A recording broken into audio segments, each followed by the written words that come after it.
Thank you to Face It for sponsoring this episode. I think it was fun. I really liked all the cool rules, like where you have to play the 5 new heroes. I think they should probably do that more often.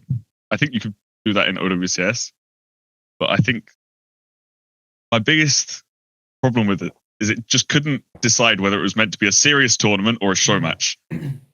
And I feel like they needed to just pick one. Either make it serious and make it a tournament, or make the rules super relaxed and encourage people to have fun and just make it a show match. It was sort of somewhere in the middle. Like after you guys won in Sweden, there was like narratives, right? Like, is it? Can we do it without Sim? Exactly. Is it you're just a Sim team, or do you need UB shot calling?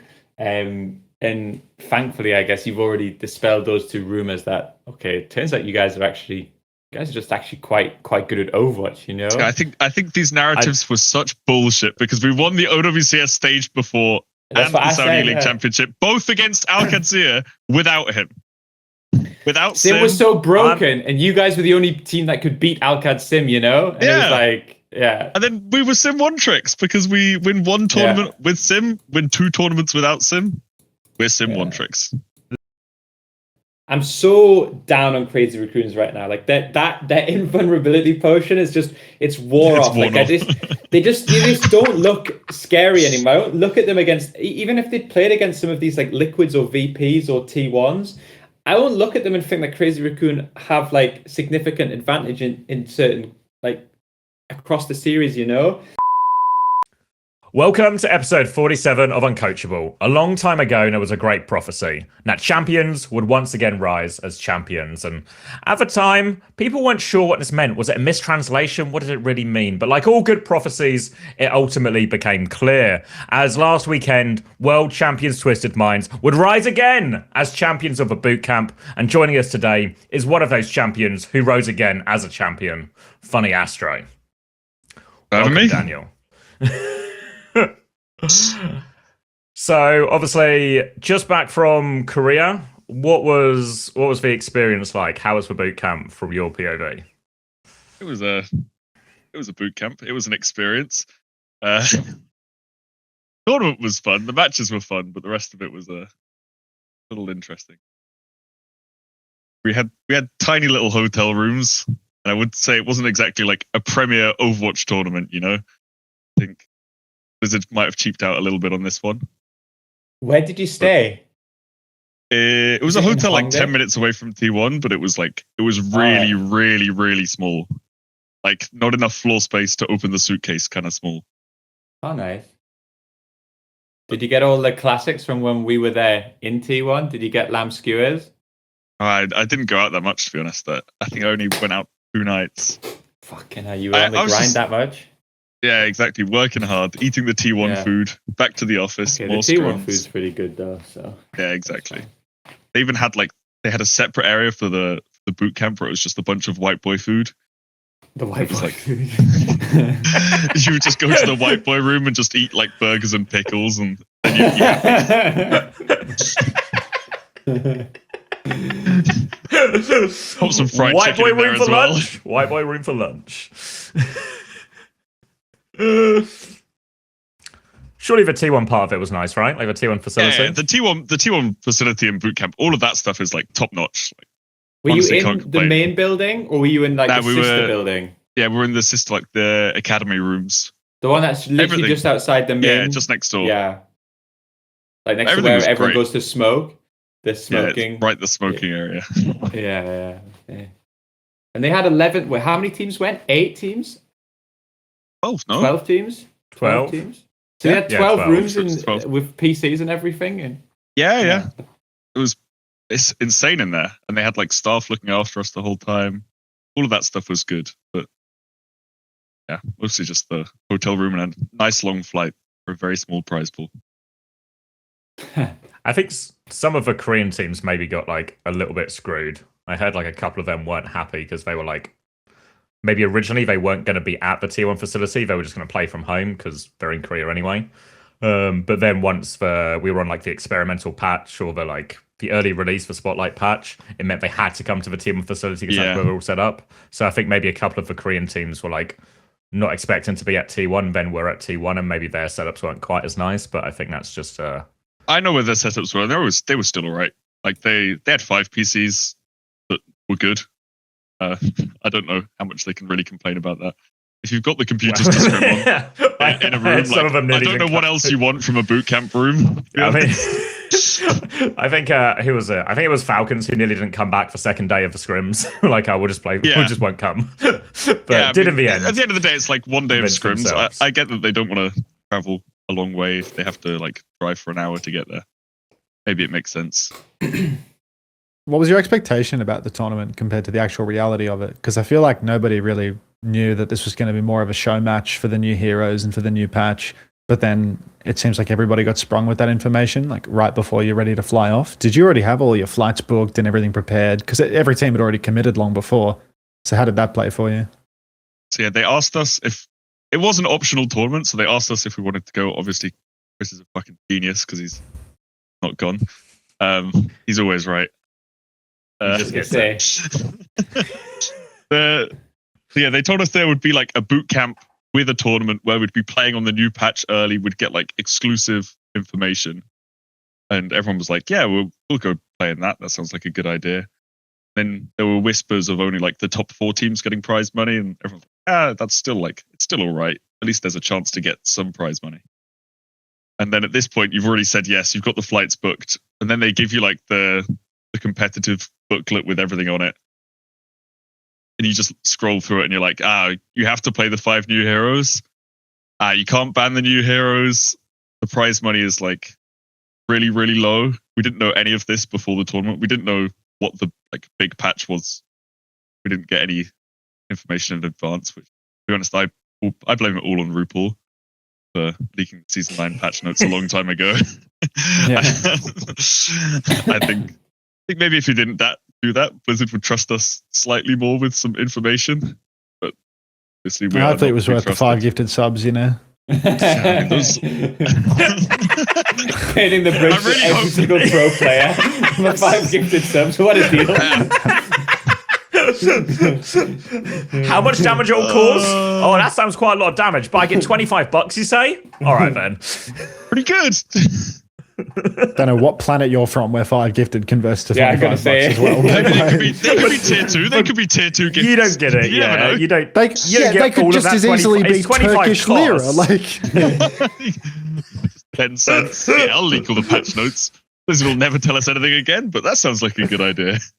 We didn't really know too much about the tournament going before, which is why it was a little bit of a rug pull by Blizzard.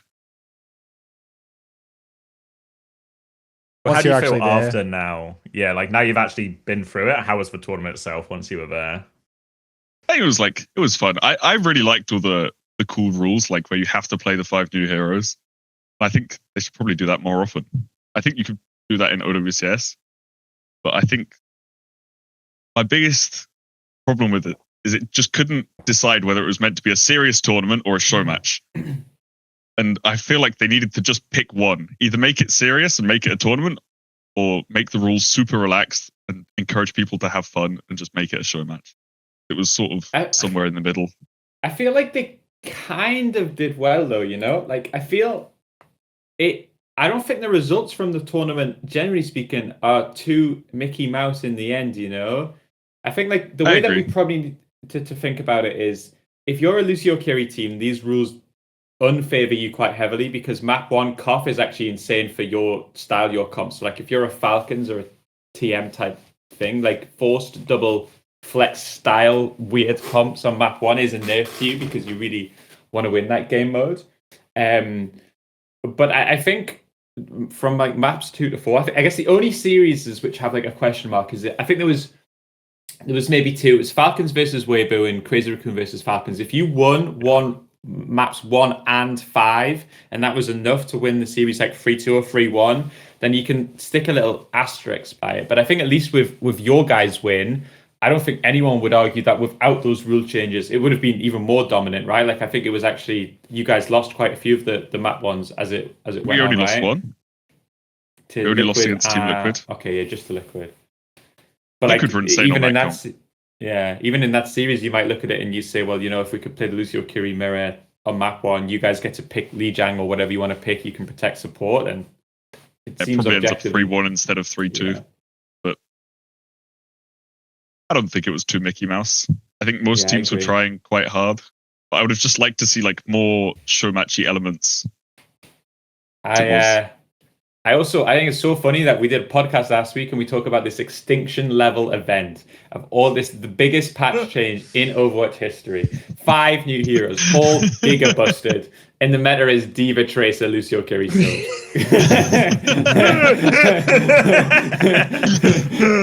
I can't get rid of it.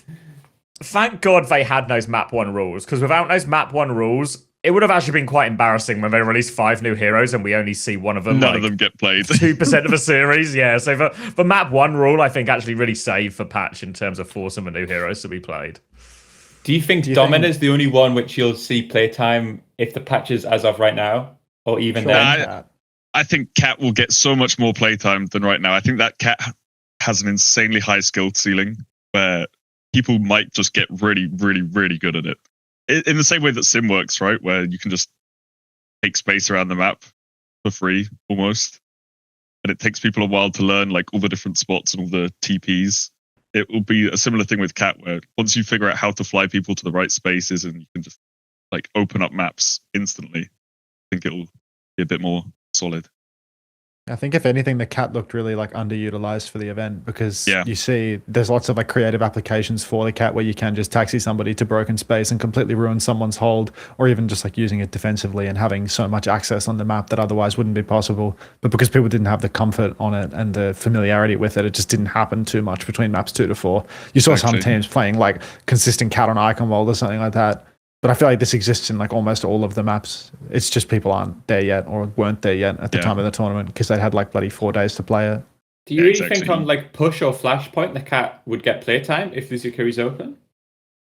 You can always ban Lucio once, ban Kiri once, play Cat if you want. I think it's like those map types are just so Lucio favored. Yeah. Get more fights. I don't think there's ever going to be a meta where you don't want to play a speed hero on those maps. It's maybe like an interesting solve as well. Some of these situations where you see like some of these D.Va teams when we get taken to a Gibraltar and have D.Va banned against them or something. There's maybe like now a nice alternative for like, fuck it, you are just going to play Domino or Ram or something, but we're just going to taxi it onto the high ground every time. This is something that we were doing in scrims. Creative solutions, yeah. When there's a D.Va ban on a very good D.Va map, you just pick Ram and start throwing your Ram at the enemy backline, and you can get really creative with it. But I think in matches, it's going to be so much harder to have that same confidence to make like the crazy plays where you're just picking up a Ram and throwing him in the back line. Because if you get shot once in the head, you just lose. Like, it's so much harder to pull off on match day than just picking Lucio Kiri and playing the game like everyone knows how to. Do you think the ult combos are broken? Like how people are flying casters around the map and doing the high noon stuff? Because I feel like a lot of it's really overblown. Like I don't want to sound like an absolute cockhead and saying like, just stand behind a corner with like the fly noons and stuff like that. But the reality is that I do feel like a lot of the time, if you're out in open space and somebody swings you with a high noon, like what's the difference between that?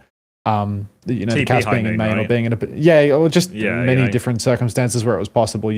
People go into rooms and then they can't die to the Cat anymore. Like they can't die to these combos anymore because the Cat has to commit suicide to get close. I feel like it looks really broken and it's really flashy, but I'm not sure how bad it actually is compared to any of the other TP plays that have already been available in the game.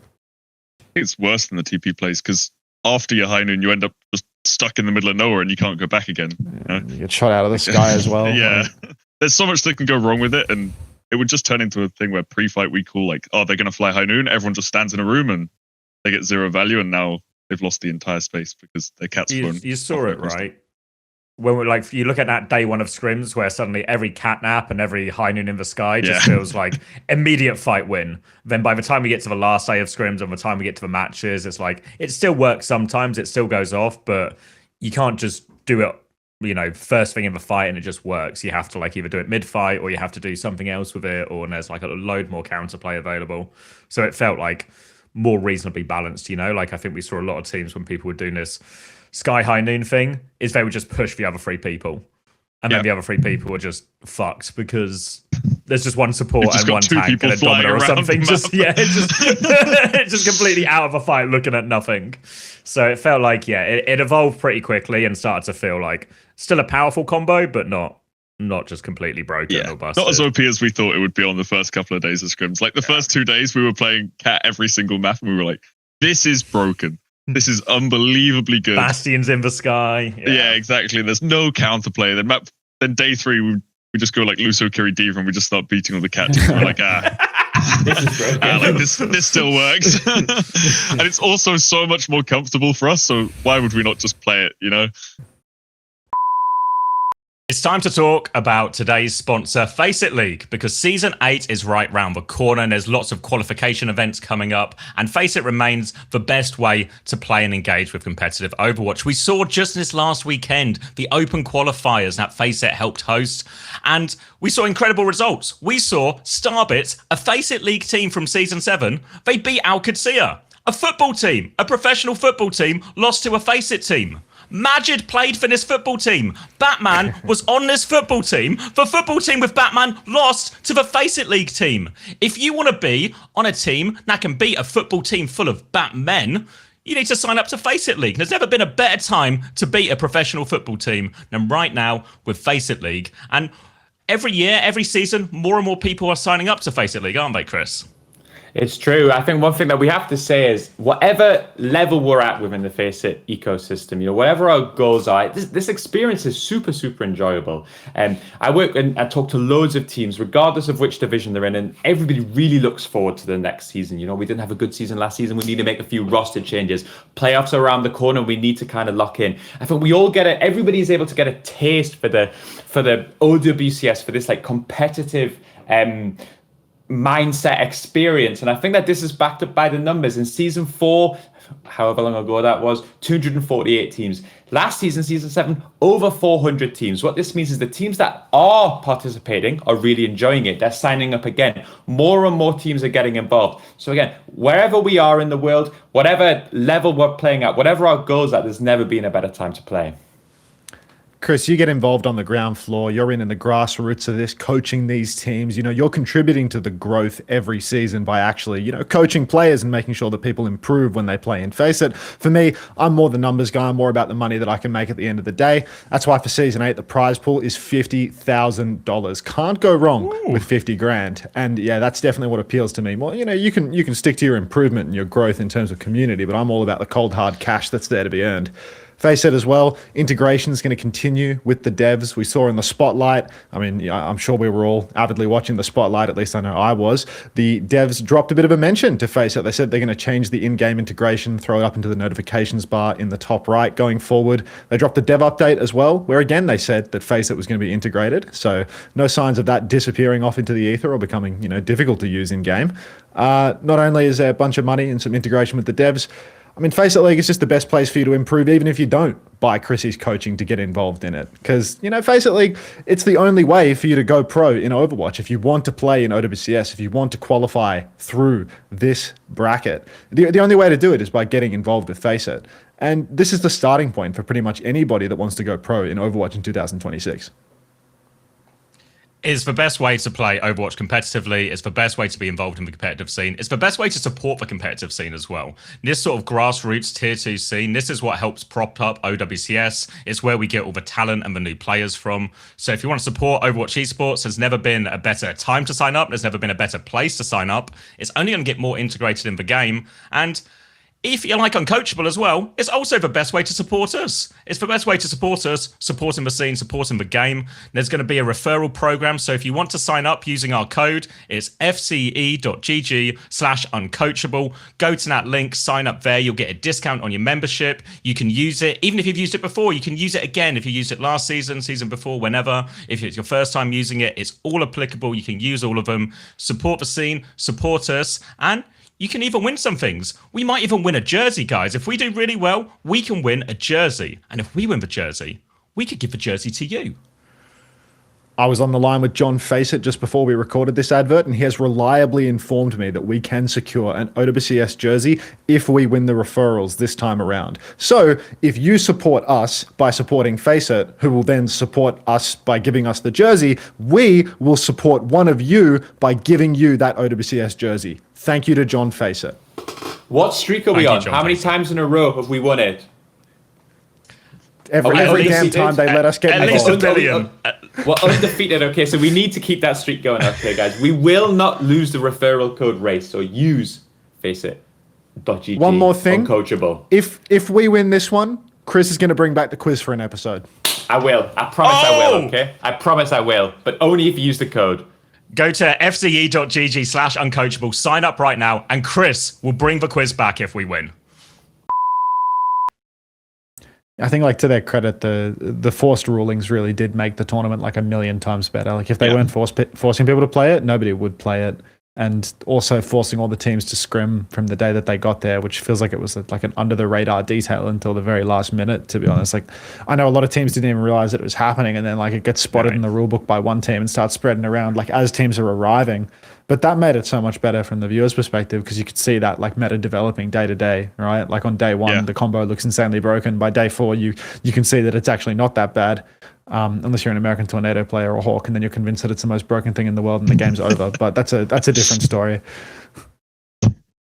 Yeah, I mean, I think there's like it's nice in a lot of ways, like the streaming scrims thing. Again, another thing that I said back in the day, and I was right again. You know, just a classic. We tried it. We really tried on SSG. Yeah, just another classic. But I think it's like it's quite nice to see like. I think the fans or like the people who don't get to see scrims, they gain empathy for us. Do you know what I mean? You know, when you come in and you say, no, they do. Okay, you come in and you say, oh, like X or Y, we were really good in scrims, but we just fucked it on the tournament. And everyone is like, oh, I'm sure you fucking were. Like, blah, blah, blah, blah. And then you kind of see it and you get bought into the French decade of domination and you get bought into X or Y and you kind of see what the players go through, like in terms of like the meta development or why, when a team is about to lose confidence or why a team has confidence or like things like I'm guessing at some point we're going to talk about VP and we're going to talk about like the Kev hit scan. If we didn't stream those scrims, that narrative of Kev hit scan is terrible. It would go so rampant, you know. Like if we didn't see him actually have really good objective maps. If you didn't see him fuck every day other than yeah, exactly right. And we can maybe make a Kev is a choker narrative, which might be a harder sell given his history, but like the length of his career. Yeah. But like he is probably the person. He's probably so happy that his performance in scrims was streamed, and I don't know if it's like I don't know if there's any legs to this long term. I feel now there's too much money in Overwatch that no one has the financial incentive to stream scrims like they used to. Like I think when we were trying to do it 2 years ago, it's because the salary numbers were so horrendous. We were like, please give us like a second wave of income or let us build it. But the scene's kind of back and the money's kind of back. So I don't know if we'll see it. Maybe this is like a good idea, like a preseason tournament where they do this every year could be like a really nice thing. But I did think it was like the people were interested. People get to see behind the scenes. It felt like obviously you guys got to kind of do it, and it would be nice to be able to do more long term. So I think that actually aspect was really good for generating, like, because viewership was pretty good on the streams too for you guys, right? Yeah, it was nuts. Like so many viewers, especially on Quartz's stream. I think it was getting like 3K, 2K viewers just streaming scrims with no comms as well. Yeah. Yeah. Like if people turned comms on, I think it would be even higher. Like it would be nuts. But obviously no one's ever going to do that. If there's the option to click the mute button, everyone's clicking the mute button. Peps did, right? Peps had their comms on the whole time. They only muted for like for when Renegade was flaming discussions and stuff. Yeah. But that was a stream you watched on mute for sure. I loved watching those. One. I was watching all the Pep scrims from their POV with the comms on. Only when they lost though, right? Yeah. You never watch a winning scrim, but a losing scrim is quite fun. Losing scrims are such good content. Yeah. I remember when we did all those streaming scrims back, like all those, you would do it. You see a team get smashed, and you just go back and watch the VOD. It's like it's so fun. I remember my viewership when we were losing all those scrims was insane. It was like the most viewers I've ever had, but I was so tilted all the time because like we're just losing scrims having like hundreds of people watching it there as well, and you just know like every other team is watching it too, and they're all sat there laughing at you. I think the only people that want to win scrim, the only people that want to stream scrims are the people that are winning the scrims. Anyone else is really not interested in doing it. And given it's always a 50-50, it's going to be both teams can't win. It is a bit of a problem. I also think it would be amiss to talk about how great all of the streaming scrims was and such to, if I didn't bring up the fact that Team Liquid, once again, they repeated. I remember in 2024 in the streaming scrims era, in the Flash Ops era, wanting to watch one of the Flash Ops matches, a big playoffs match, and actually being denied access to watch the match by RuPaul because RuPaul wanted more people to watch his stream. So he didn't want me to spectate their match and cast it because it would take viewers away from his stream. And it was good to get a reprisal of that one when I tried to watch Team Liquid scrims on the first day of the tournament and they said no. So cheers again. It's okay whether we're poor or doing well. To RuPaul today. There will be. It was one of thanks for the 5 gifted fucking up the relationship with the devs. And thank you so much for those spec slots in your scrims. Unbelievable. Ironically, Team Liquid messaged me in the off season, like a week ago, talking about maybe doing it at the start of the season, like if they want to stream more scrims, because I guess their players now like it. It's just so typical Team Liquid, right? But like they're like the most. Like, if you invite a single spectator to a Team Liquid scrim, they're so, awkward about it. They kick you. And now, all of a sudden, now they just let's let the world see, it's just so fucking typical Team Liquid. And they'll do it, and they'll lose a few scrims. Yeah, they'll lose one scrim, and those players are they're not going to want to stream it anymore. But we'll see. Maybe it'll happen. Maybe we'll get a week of NA stream scrims. I think it only works because, one, it is Blizzard mandated, Yeah. So, I remember, who was it? I remember telling Peps, because I was, asking about, the replay codes and stuff for OWC. I was like, since you're going to have to stream with scrims anyway, you're right if we have replay codes. And Fefe, looks at his phone as he lands in Korea and is like, what do you mean we have to stream with the scrims? I was like, pretty sure you have to stream with the scrims, mate. And he's like, yeah. Goes radio silent for 15 minutes, comes back. Okay, yeah, it turns out you're right. Okay, then, yeah, it's fine. So I feel like if it wasn't mandated, 90% of these teams would just opt out. Say it wasn't mandated, how many of these teams would have still booted up the stream or something? Zero. Absolutely none of them, zero. Right? I think they should do it for World Cup. I was about to say, I really want to do it for World Cup because I think it's the perfect mix. I think it's. But Blizzard need to mandate it. Blizzard need to say that you have to stream. I know at How least. can they there's going to be a it, few teams in Europe that are just going to. There's no way Saudi Arabia are letting you stream their scrims unless it's mandated. That's just a fact. You think? I remember was having a great time doing it. Back in the day when every team in Europe was streaming scrims, TM blocks were never allowed to be streamed. So I don't know, maybe they've changed. You guys have mellowed with your success, you know?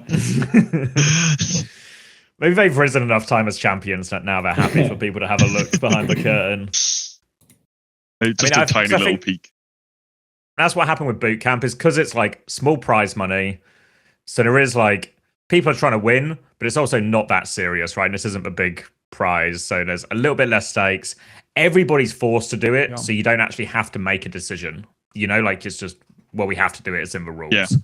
So there's all these things that sort of line up, lower stakes. There's even the Mickey Mouse rules help a little bit, I think, in terms of encouraging people to be okay with streaming and all of that. So I feel like it was all even though it was all maybe a bit last minute for the teams in terms of how they're finding out about these details. I think actually from a viewer perspective and for fans at home, this was probably a really entertaining week of Overwatch and a pretty good curtain raiser and a great way to look at all the new heroes. And I think actually, maybe even for some of the players, being forced to play a 5v5 new hero mirror probably really encouraged a lot of people to get used to the new heroes. Otherwise, how many people would have got better at Anran or Emre or these type of things if it wasn't, a third of every block you're playing?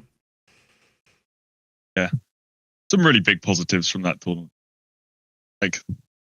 Everyone loved the 5v5. I didn't hear a single person complain about us having to play the new heroes.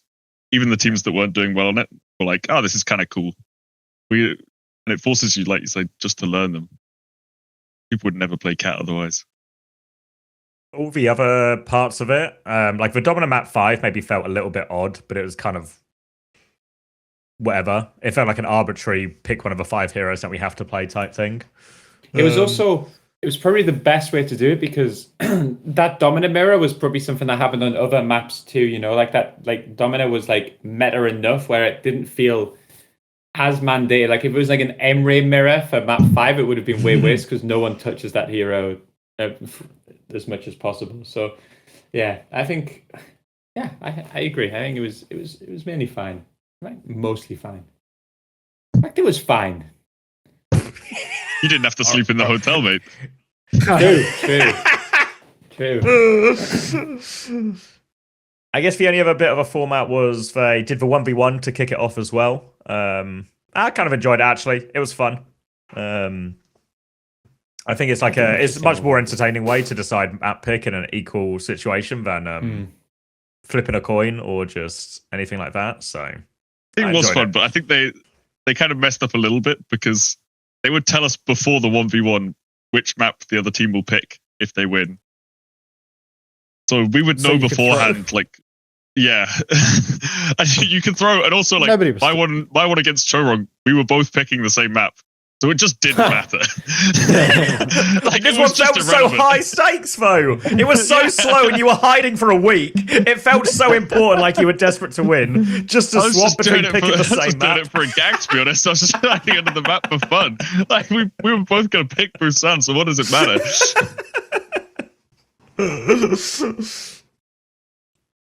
Maybe there would have been more stakes if I didn't know he was going to pick Busan, or if he didn't know we were going to as well. Before we go to the teams and stuff, one thing: why is D.Va still so fucking broken? Like I thought, like big nerf. Originally the passive looked so bad. The passive's insane though. Like the passive's so good. Like, it's so broken. That one was like the most. That when I looked at all the passives, I thought initiate a tank, that's dog shit. I played one game of Winston in the new season. I thought this is actually fucking broken just from the numbers itself. And I think D.Va's even better with it because D.Va gets to like fully min max it every time. Does D.Va just proc it every single time she flies? Or yeah, I mean, you can also like if you jump off a high ground. Yeah, especially like the way TVNT and the good D.Vas play, they like camp you and then fly above you onto a slidey roof and then camp you, and like they keep going like up and down. So they're just like, if you see the healing numbers, I swear you can get up to like 4k healing a map as D.Va, which is just like because the major heals you too, so you get a really big number on D.Va. Like 5.5k healing on Havana against Liquid playing D.Va. That's insane, you know. Like how much did your supports get that map? Like I swear it's like we have 13k, 15k, so he's got like a third or like sometimes up to a half of our healing. Just from the passive. It's kind of nuts. I think you'd always lose 50 health for that. A lot of it's got to be the perk. A lot of it's got to be the perk on that number, though. Because the major heals 25% of everything you eat. Does that count towards healing numbers? Yeah, it does. I think so. It will do, yeah. But on Icon, he's also got 3k healing, and I don't think we played enough of that map to get second perk. I think it's definitely true, like... Yeah, it's definitely true. D.Va gets the most out of it because it's got like the shortest cooldown on the boosters, and she probably spends most of the time just like hovering in the air, you know, compared to Winston where it's a lot more. Maybe Bull. You're up and Bull probably down. Gets a bit more. Yeah, maybe Bull. Yeah, if you're just like constantly camping like Spider-Man in corners and stuff, you're just always topping yourself back up. Really, probably incredibly annoying to poke out now. I mean I think Bull and Monkey might be really good on this patch, but no one even thought about playing them. Kellen played it a little bit, didn't he? Like Kellen had like decent success on Ball. No, on Winston. I mean, sorry. Oh, I feel like I saw them win a couple of scrims with it or something, but they didn't really get anything done. Yeah, Crazy Raccoons also tried playing Monkey, and they beat us on it in scrims, and then decided not to pick it in the match. Well, to be fair, 2 days before they did lose that Winston map to Peps, so maybe. Yeah, I think they lost all confidence because by losing one map to Peps, and they were like, they get to the finals against us, and they're like, we can't do it anymore. Yeah. If we can't beat Peps, we can't beat Twisters. But it was probably one of the heroes who were most worried about them playing. I think it gets a little scary when they have a monkey that just heals himself infinitely, even more than D.Va. Quite hard to kill. Yeah, I guess one thing that does happen is because it's like quite a contracted, even though it's 1 week, but there's 5 new heroes, new role passive, new perks or whatever. what's also going to be true is the Kiryu, Lucio, Diva, Sojin, like the tried and tested. Like it just works, and everyone really understands how to play that. So inevitably playing anything new, both in the form of new heroes and just, I guess, like non-meta stuff like a Winston Ash Farah thing, just feels scarier with a week's practice when Diva's still good and Kiryu, Lucio are still good. Yeah, I think people didn't experiment anywhere near enough in scrims because they spent so much time playing the same Koth maps over and over and over again that like the rest of the maps, everyone was just, they would lose to us once. They would lose one fight when they were playing a new comp, the Lucio Diva Kiryu, and they would just full swap to mirror it. Would say, it's not worth trying anymore. Just play Lucio Diva Kiryu. I think too, like what would always happen in Overwatch was the Korean teams would win, and then everyone would just like copy the Korean teams. But it feels like you guys are now so established as the best team in the world that like even the Korean teams are like, I just copied your shit, Yeah. Like towards the end, like That's even what we Crazy felt like. Raccoon conceded and just said, all right, it's just like Diva, Lucio, Kiryu. Max, just put the Diva in the bag, bro. Yeah. You're as good as TVNT on this. Like, come on, son.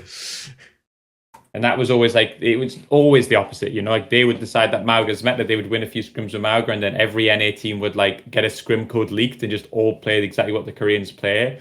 Whereas I think you're seeing now, like every team is trying to like twisted minds themselves a little bit. Like even Liquid, I feel like Liquid historically has been a team that wanted to play like dive comps, double flex comps. Even they're just like trying to twist it themselves a little bit, just become like a really solid off tank Lucio Kiryu team.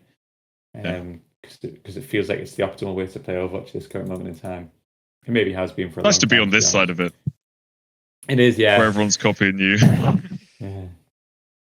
Well, it used to be if they ever end up playing Winston or anything, you just sort of look at your own roster and go, fuck, we're going to have to figure something else out here. But they've just got a Diva playing that they can sub in and they can give it a go. Maybe it's too tempting for them. Maybe if they didn't have Max on the roster and they just had to play with Junbin, they would find another solution. I knew it was Max's fault somehow. Max's existence. Max forced them to mirror. Knew it. He's too competent on Diva. If he looked worse, then they would not play it and they would find another solution. Like when these Western teams have to play Winston sometimes, it just looks impossible. But unfortunately, Max, he opens the door. He even wins the occasional map, It's too compelling. So yeah, I don't know. Do you think we're just going to be in this then by the time we hit regular, like stage 1 regular season? It's still just going to be these heroes are integral and everything else is very like niche maps or particular points or stuff like this, particular ban situations? Yeah, probably, I would say. But I don't think it's too hard of a method, to be honest. Like, we don't always play Diva, Lucio, Kiryu. I know we're probably on it like a good 70% of the time. But I don't think it's so OP that you have to play it. I think there are really good counters. Like Zarya Vendetta looks really, really strong. People aren't complaining about that. It probably counters our Diva comp if you don't turbo grief the map. So like there are options. Did you play Weibo? I'm sure people we didn't. We played them in scrims, but that doesn't count. They look quite good at the Zarya then, on match day at least, Yeah. Maybe not in really scrims because they're just permanently taking the piss. But like insane. Leave is insane at Vendetta. Avi and Ran as And well. buildings- We doing this extinction event thing last, but actually, Leave, one of the most seasoned and veteran players on both of these new heroes, looks like one of the best in the world. Like, never been more back. I don't know. I feel like Leave has never had like a truly dog shit year. He's always been like an insane DPS player, has he not? Like ever since his breakout year, he's been like hyperflex guy that fucking does everything for that team. Not in scrims though. That team has never been good in scrims ever. Like if you rated that Chinese roster on their ability to win a scrim, they'd be the worst team in the world. But like that team has just been like one Lynxer away from being good for a very long time now. And surely they're upgraded with this new backline, right? Like even if the backline is not like God tier, like you don't look at Lee Sumin and Kaka and think, oh my fucking God, this is the best lineup ever. But like when you're taking Mew out of the lineup for those two, it's like, I'll take it. I'll pay that. I think their team's really solid. Especially their new off tank. Looked kind of clean with it. Yeah. Good at Zar. Hopefully no Zarya Vendetta for like an entire year, and then that team can just go the distance. Well, he was in for most of the Falcons series, right? Did he play, was it 4 maps at least? Maybe 3? Yeah. I think they lost the Gushue map. I think they would put Gushue in for the Domino at the start, maybe? For Gush, map 1. Thank you. just doesn't make sense. But... Make it make sense. It's like he's the Koth specialist because he's always playing Winston on Koth, and they got confused and put him in for that. Why were so many teams doing this? Like swapping your tank player in for map 1 or map 5? What about the Jim and Ryan? Like when they tried to run that shit back. Like there were so many strange decisions. Like say with someone map 5, right? Yeah, there's someone. Like, someone. What?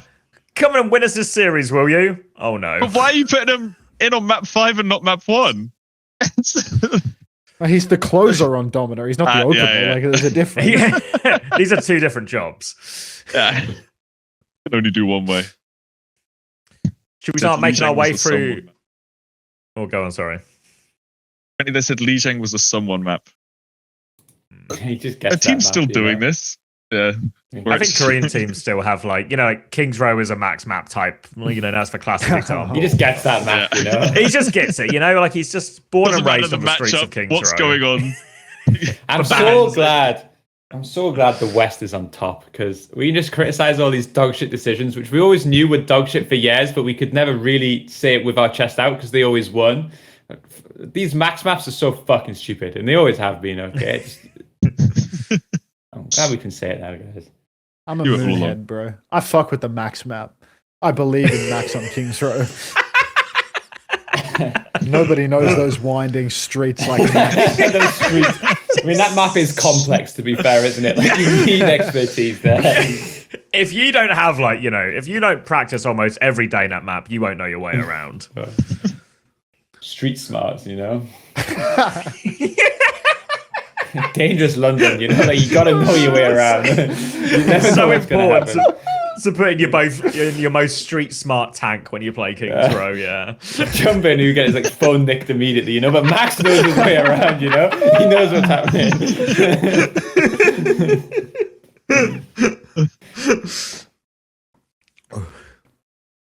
All right, should we hit some of the teams then?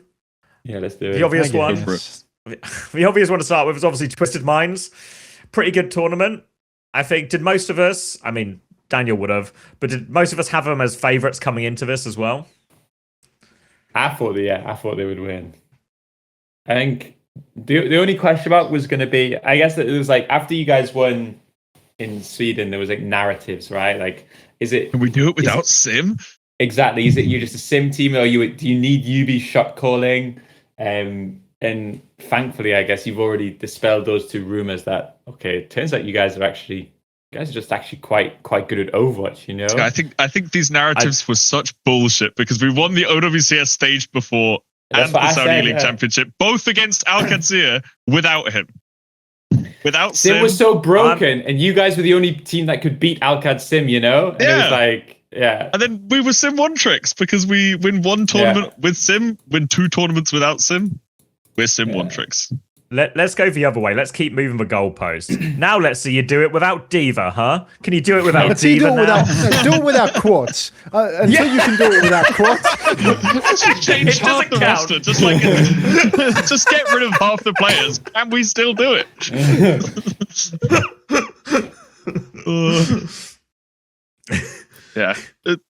People are always going to find something to cope about. I feel when I watch you guys now, I feel like it's not like quite stake theory. It's like a new theory. It's like invulnerability potion theory. Whereas I watch you we just have plot armor. Yeah, I see it sometimes, and you just there's so many situations that I swear your T1 series, I swear you're dead lost in both map 2 and 3. By the way, I swear you're absolutely you're screwed in both of those. Map 3 is insane. Actually, it's only plot armor, and even against Liquid, it looks so bad, and it's just. I know it's you see it sometimes in teams and in sports. Even when I play my tennis leagues, I went on this insane winning streak, and I felt it this mentality of it. I'll probably just win. I see it with you guys too. At the same time, it's just you're on this streak right now where no matter the situation, but then I think the question is going to be if it you see with other teams too, if it pops, it takes one loss and then the invulnerability potion. Yeah, when does the plot armor break? Yeah, but it's just some of those maps, I think you guys were way more dominant in Sweden, Yeah. Well, I mean, the T1 maps, 2 of those maps are miraculous wins. You're right, but at the end of the day, we still won 3-0. We could have dropped a map here or there, and it still would have been fine, you know. I mean, the fact that TVNT, that ball come back for 2 rounds when you drink City is just such a fucking joke, by the way. Like we are just laughing in comms, by the way. If there is a comms check, we're fully taking the piss because we're so bad at that map. They played your comms from like the winning moment or like the last fight or something, and like, I think Quartz is walking back from spawn, and he just can't even look at his monitor. He's just laughing as he's walking back from spawn. Like Tiven is in it, you know. He's hard comming because he's about to win the best ball map of his career, and Quartz is just creasing up, walking back from spawn. And it's like, I feel like if this happened in a TV show, like in season 2, you'd be like, the writing's gone too far now. They're just winning on anything. This isn't believable anymore. Yeah. He comes back on ball for the first time, and they win like 99 down on the third. Nah, that's just not interesting anymore. Just winning no matter what. It's unbelievable. Like that's one of the things I wish they did, because it was more of a show match tournament. They should like take some of those moments, because in our comms it becomes so unserious midway through that New Dunk City. Like we're just falling asleep, and if they could post stuff like that and use it for content, it would be such good stuff, but they just don't seem to be doing it. I mean, do you remember like the old school Overwatch League listen-ins and all of the different Exactly. stuff that could be made? It's like, I found a listen-in from like when I was playing in Contenders, you know, they used to do it for everything. Like you'd play a Contenders LAN and they'd be recording your comms at the match and make a funny little video out of it afterwards with the footage from the webcams on the stage and stuff. And I feel like it's just been so long since there's been, I don't know, the budget, or I don't really know what the constraint is, to be honest. Desire. Yeah, the will. The will. Like, right, can they be bothered to do it? You know, this because that shit was good such. content. It was such good content. Like it was insane. Yeah. And the cost to do it, like how much would it It can't be realistically that cost expensive to record surely. that stuff and then have somebody watch through it and do it? You know, like just have Give it to somebody. That is, OWTV. If you just give the audio We files do to it. OWTV, Yeah. they do it. And you get it. Just upload everything to OWTV. I swear. oh, they can't do everything for free. Is the problem? You know, that doesn't work past a certain point. But yeah, that's such good Take a couple content, of such thousand high from our quality, prize pool. entertaining I content. was going to say, offloading doesn't necessarily mean for free either. Yeah. But yeah, there were so many moments in all of our matches that was such good content. Like in our match against Team Liquid, we were so mad when we lost the first 2 maps that we just go full shit talk mode. Like in the match chat on stage, we're just like yelling at them when they're walking off in between maps. And like that would be great if the cameras picked it up. But there was just nothing picked up on broadcast. There was a point where you saw Tiven was like full, like both hand off the mouse, both hands on the keyboard, like stop and type. And I was like, I'd pay a great price to find out what he just typed to Team Liquid here. And that's something that's free. They can turn on the match chat. Like that's not going to cost them anything. Yeah. Should we talk about him as well while we're on it? Because TVNT, I mean, he had an impressive World Finals, but just incredible again. Just outrageous. Unstoppable. Like by far the best tank at this tournament. Like it felt like by a country mile. Everyone's forgotten Ziad now. He missed one tournament, so it's over for him. Yes. It's all TV It and actually now. is. It actually is. His World Cup dreams are in serious trouble right now because No, It Ziad was better like- learn fucking main support to replace Haku or something, because it's otherwise. That's actually a shout. I reckon they'd love that. I mean, I think the talent's there, you know, just not on the roll. So can repurpose figure it out. work it out. I mean, they did it with Lubda. I was just Do it going again. to say, I'm sure they'll just get left on main support instead. I'm excited for their backline just to be Lubda and Ziad.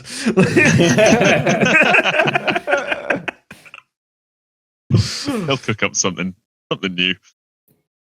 But yeah, I felt like Stockholm. It was Quartz. Whereas I actually think this tournament, generally speaking, like I think Quartz was Tiven. obviously still good, but I think Tiven was like the main. Like I don't know if they did an MVP for this tournament. I guess they didn't. didn't. But They did MVP for every match but the finals. well, he would. I think he Because would have won tournament MVP everyone's a winner in the easily. final. Exactly. Yeah. What about JWoo too? Because obviously this is something that even I was on the podcast, like criticized the narrative, like some of the stuff, but it seems it's worked quite fast, quite well.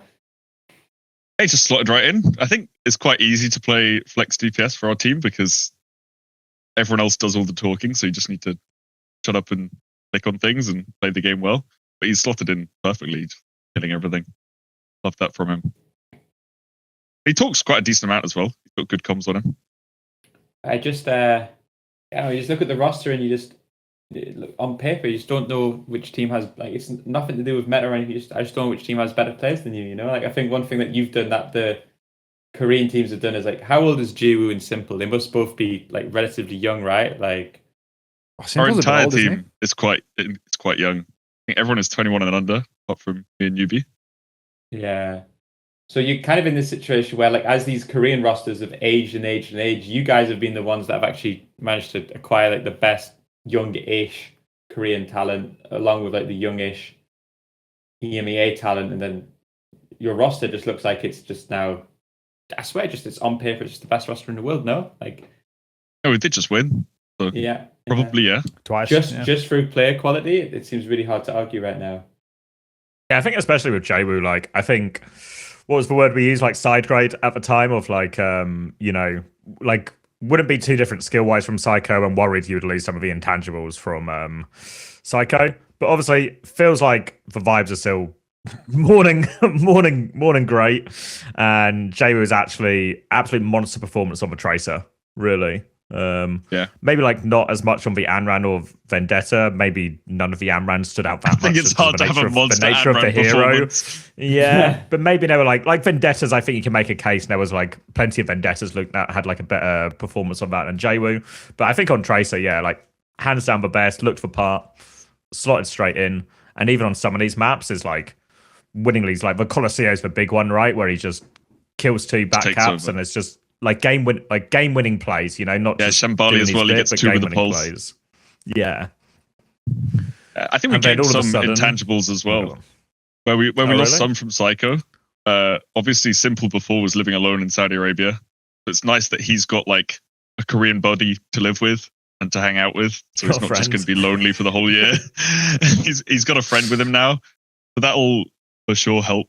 With like both they of were them friends too before, happy. Right? Like they played together or something. Was it Poker Face? Poker Face. Yeah, they played together on Poker Face, so they already knew each other.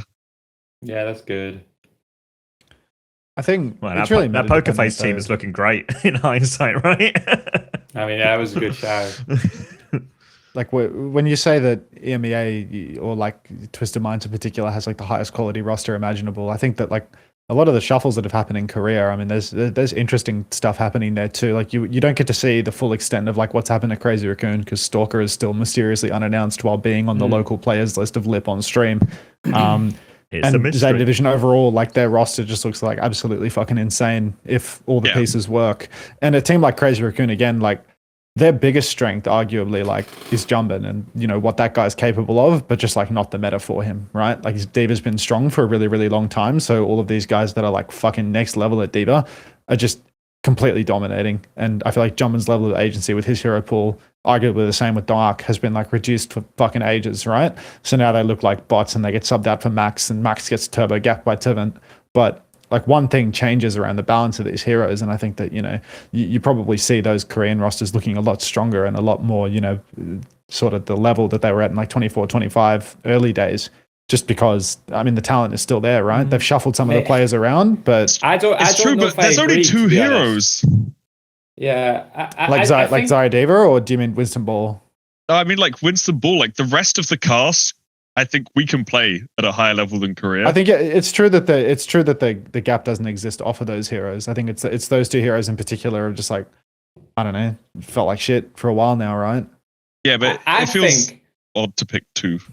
I think the reality is like there's not been a Western roster which is as talented as this Twisted Minds roster. I think that like whatever you say about that, I don't think that like across OWCS, I don't think there's been a roster which is as good as this on paper. Like when we were on SSG, or even when there's like that Toronto Defiant era, I don't think that roster is anywhere close to as good as your roster right now. Like, you're saying for Western or World? Yeah, Western. I mean, I'm saying like I could agree with the Western take, like for sure. I'm like, because Western rosters are always the Korean gap is going to go back, but I'm not convinced it's necessarily like this. Like Korea has got worse at the moment, but I think that this is also just like the best fully functional. Like this is the tank and the DPS and the supports. Like as long as Lucio Kiri stays meta, I don't think I take, regardless of what happens with the tank, I don't think I take a backline over the Twisted Minds one, honestly, because I think it just works. Like I think it has like it's so fundamentally good. They play to their strengths, and with Twisted Minds, are they winning on Lucio ban? Are they winning on Kiri ban against Korean teams? I mean, is it just For like a Korean team, though, isn't Cheer Fielder versus Astro Simple on Lucio Kiri? Is this not just like 6 of one, half a dozen of another? Yeah, I agree. I think it's like maybe really maybe close. Astro disagrees because he's the Lucio in the hot seat, right? Actually, but I think I do kind of disagree with the way they play the game. It's just wrong. Like when you watch the VODs back, the way they're using support ults is just objectively bad. I agree with that too. Like you guys destroy Crazy Raccoon in that mirror because they don't know how to. Because Chorong is just like it's just briefing the ult economy every 2 seconds. I agree. Yeah, I mean Cheer Fielders. Like that's the one that I was trying to compare to, right? Because they're the team. Yeah, I think I'm not trying to compare to Crazy Raccoon. Sorts them out, then yes. But I think I agree with Astro at the moment that like there's a macro gap there. But even then, like you say, that's true. But I'm convinced that DPS quality TM go band for band with these teams too. I mean, I think Quartz is better than all of them. I think on main DPS, Quartz is better than all of them, but I don't really think that Jaywo is better than Proper or Stalker. Like to be honest, like I think he had a sick performance this time. But then you got if two of them are comparable, and then Quartz is better than surely our DPS. And Hitscan, I think Hitscan's the role. If I had the best pro in the world, I think I'd go Hitscan out of any role. I think that they got a lot of big difference. Hitscan's the only role that kills you across the map. So yeah. It was also fair, right? Because both the players in question that we're talking about also didn't play in this tournament as well. So it's like comparison there point is some missing. level of Mickey to it. Because like obviously what is rumored to be the strongest roster in Korea was not there. DR don't have their full roster. I know Zeta's roster looks fucking insane on paper, let's say, but I'm just telling you, in a Lucio Kiri mirror, that team is just going to be so dysfunctional. Like that team. Well, they're not going to be the team that wins the Lucio Kiri. Just don't play it. That's not going to be their flavor. But that okay, but then we're relying on the fact that the heroes that have been meta for 4 fucking years to like they're just fucking meta, Like, hey, you can get away with not playing Lucio Kiri. You lose certain map types, but you can really get away with not playing it. Like, I hope Zeta make a LAN. But assuming that there isn't like a seismic shift, this one, apparently. I'm taking TM over Zeta every single day of the week. Like I'm so confident of it. Because the TM roster just works too, Like the system, it like all just works. Like you have the players who need to carry, you have the players who are willing to sacrifice. Like you have insane mechanical skill in a system where they all know exactly how they want to play, and people are willing to sacrifice to be this great or good, Like. I think they go band for band individually and they win on team play, and the meta is good for them for sure. But I don't know. I think that I guess I'm TM pilled. Should have took the job. Should have took the job, mate. Imagine all these wins that you could be racking up right now. I'd be the coach of all time if I just fucking sat and spectated your scrim with my name attached to it. You would just sit there and do nothing.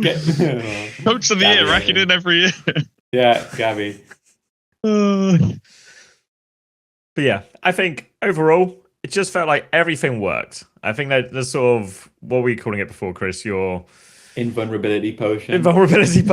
It just, like comes in, new heroes, new player. Jaywo just looks like the best, one of the best flex CPS at the tournament immediately, makes game and play. It just feels like everything's working and there's this sort of unstoppable momentum behind the team right now. And that's just, we win maps that we're not meant to. We win series that we're not meant to. We reverse sweep every tournament now. Everything just seems to work itself out at the moment. When you guys were 0-2 down to Team Liquid, did you go all believe that you were just going to win? Yeah.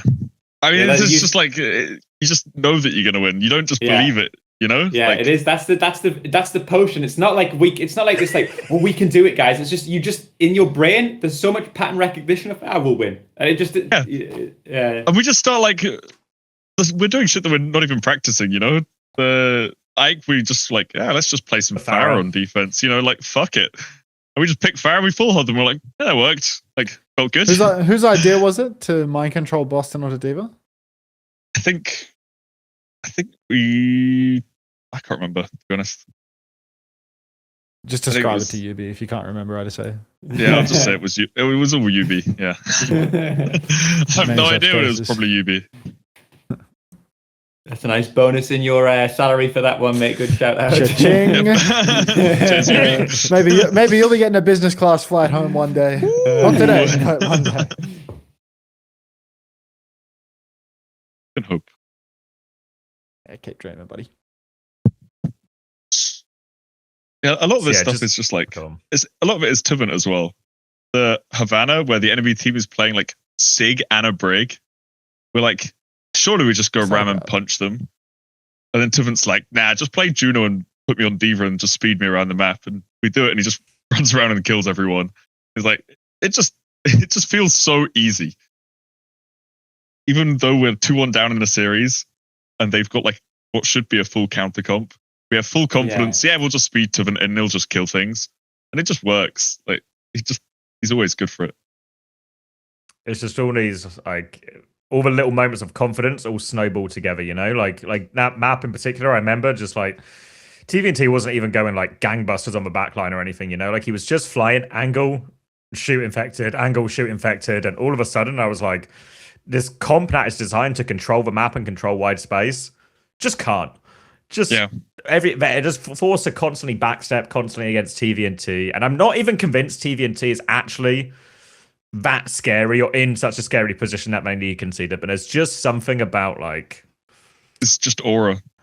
Not like, yeah, I was gonna say body. It's like body language, you know. Yeah, there's like this is like a lethal theory, really. But you can just see the body language in Twisted Minds, and you just know you're gonna cower at that, you know. The word is he mogs them. I believe that's the terminology that's been used currently. He was position mog in Boston. Yes, I think that's what happened. Yeah. Next team? Yeah. Where do you want to go next? Anyone in particular, or do you want to just bounce around? We can start VP? The flip side. VP. Yeah, another European team. I mean, it looked really good.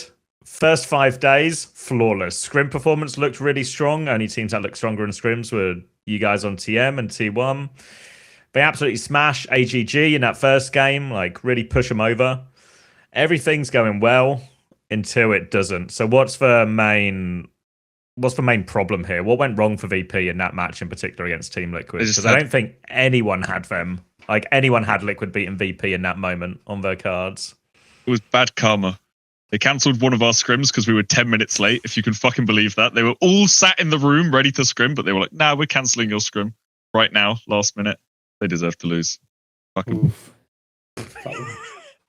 I mean, I think... If you're go on. Go on. No, you go, because... I was going to ask, like, how much, if you're a VP fan, how much worry should you have here, right? Because there's one bad performance against Liquid, but actually there's 4 days of scrims where they look pretty good against all the top teams, you know? So I feel like I saw already there was another thread on Reddit calling into question Kev's just hit scan. Once again, question marks have been raised. The top 1%, they're on his case. They won't let up. But I think there's a bad game in there, and it feels worse for VP than I think. They don't need to be as worried. Yeah. I mean, objectively, he was like the weak link in that series versus TL. Like he did get like gapped the most. But like we said, like the benefit of everyone seeing the scrims is, I guess he's allowed that. I don't know. I guess like VP are also like fully transitioning their style, right? Like they're trying to Twisted Minds themselves a little bit. Like if you think about VP's success last season, it was very much like angles is maybe the word that we're always going to use to describe a Smash team, but it was like more through side fights and more through like double flex comps at times and stuff like that. Whereas now it feels like with Landon, they're just trying to effectively play the same sort of style that you guys are playing, play the same sort of heroes that you guys are playing. For me, the worry is they're going to try to do everything you guys do because it's like the right way to play Overwatch. But I just don't see, assuming that they want to win EMEA, I don't see how they're going to break that gap between you guys. Like if you're just playing the same styles and the same heroes, like I think Ice is a good player, but I worry, does he have that TVNT hard, just destroy every single person in the lobby game in him? I'm unsure. I look at Fixer and I still think, I kind of wish someone else was playing that role if someone existed. Maybe they can cope slightly because they lost like map 1, whereas it feels like, I don't know, maybe if they could have forced more of the mirrors. I think they lost one. They got smashed in one of the Lucio Kiri mirrors, didn't they? But I can't remember what it was. Like, did they play Zarya versus Domina or something? Yeah, they played Domina versus Zarya in a Vendetta mirror. Not a good idea. But I don't know. Like I'm not massively worried. I think the team looks good. I think one thing that's maybe true that we didn't mention, but you could maybe make an argument that side of the bracket, they're like TM, T1, VPTL. I swear they looked better than most of the teams at the top of the bracket. Like the four best teams at the tournament almost in terms of practice. Yeah. And I think VP might have been able to beat like even like a crazy Raccoon or something. I would have thought that VP had a chance there. The only thing I worry is, brainworms, right?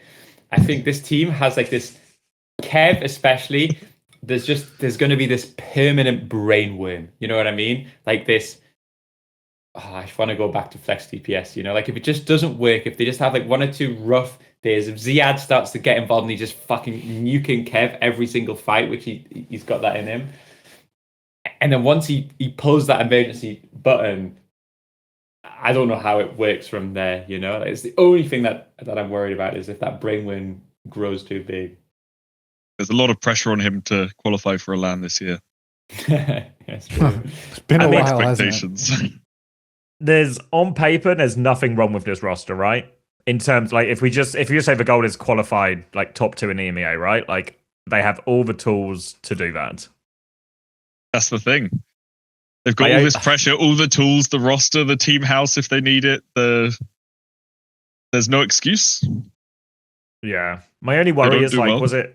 was it Nismap or something where it was like, where like Fixer was on Baptiste and stuff, and I worry they're maybe just like, they're too keen to lean into that stuff because it's like a style maybe Smash likes or a style that they think suits the map, whereas, like your version of a solution to Havana was, what if we just got TVNT and we sped him up real fast and then that solved all of our problems, Like, I worry that sometimes they'll maybe like, whereas like that's not Fixer's strength either.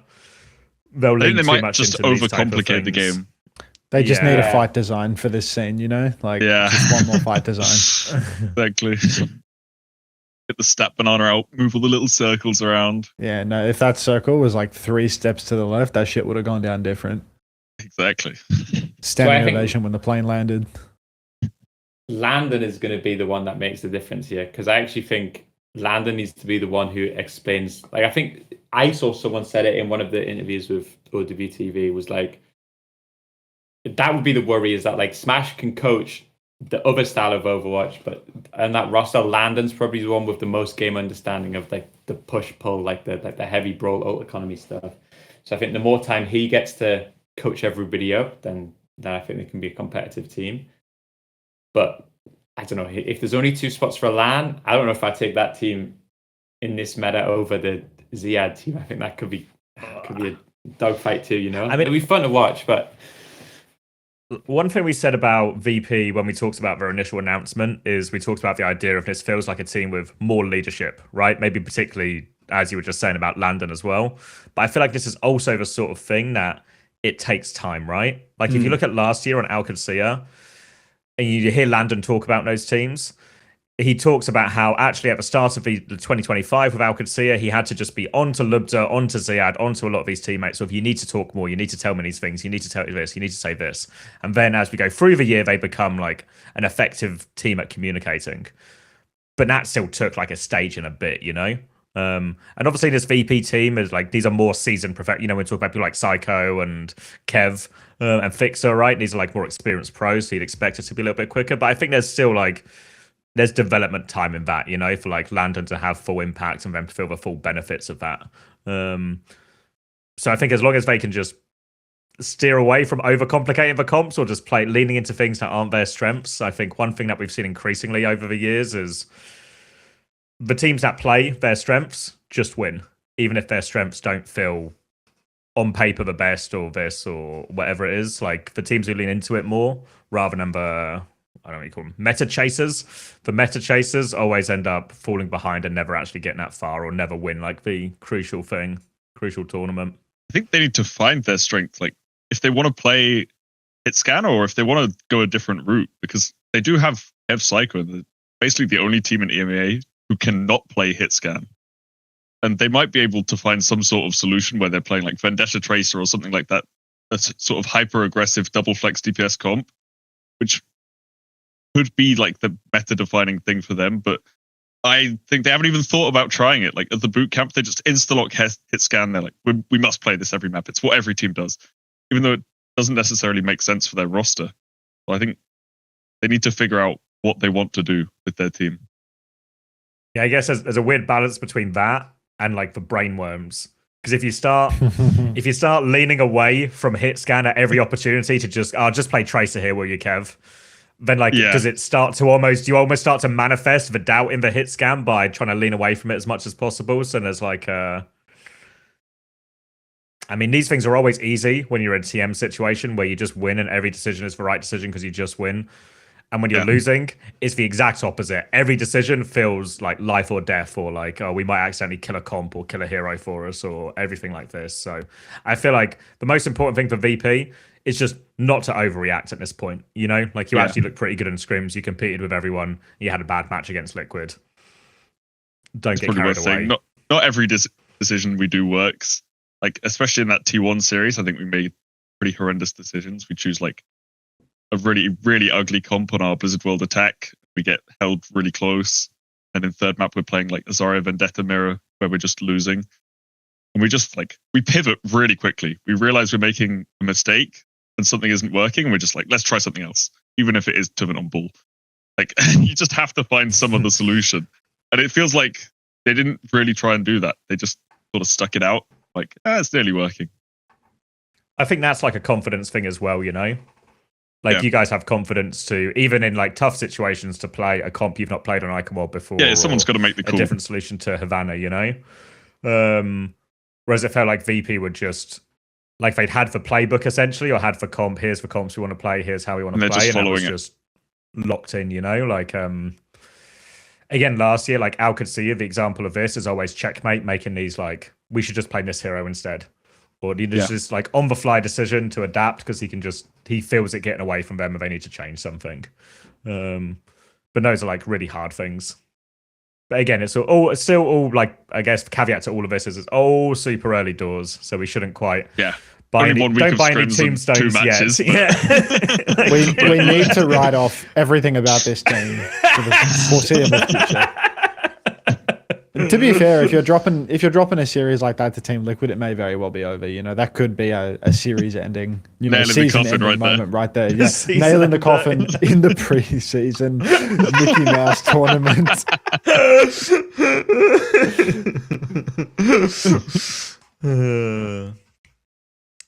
Should we talk about Team Liquid then? Because they actually had, considering they didn't actually finish, what was it, like joint third or fourth, which I think was $2,500, which won't quite reimburse them for everything they spent at the event. Might buy drinks for the night out. Actually, probably the most impressive a North American team has been at a tournament, in an international tournament, that is in quite a while, right? Maybe even like Stockholm 24 or like EWC 24 maybe.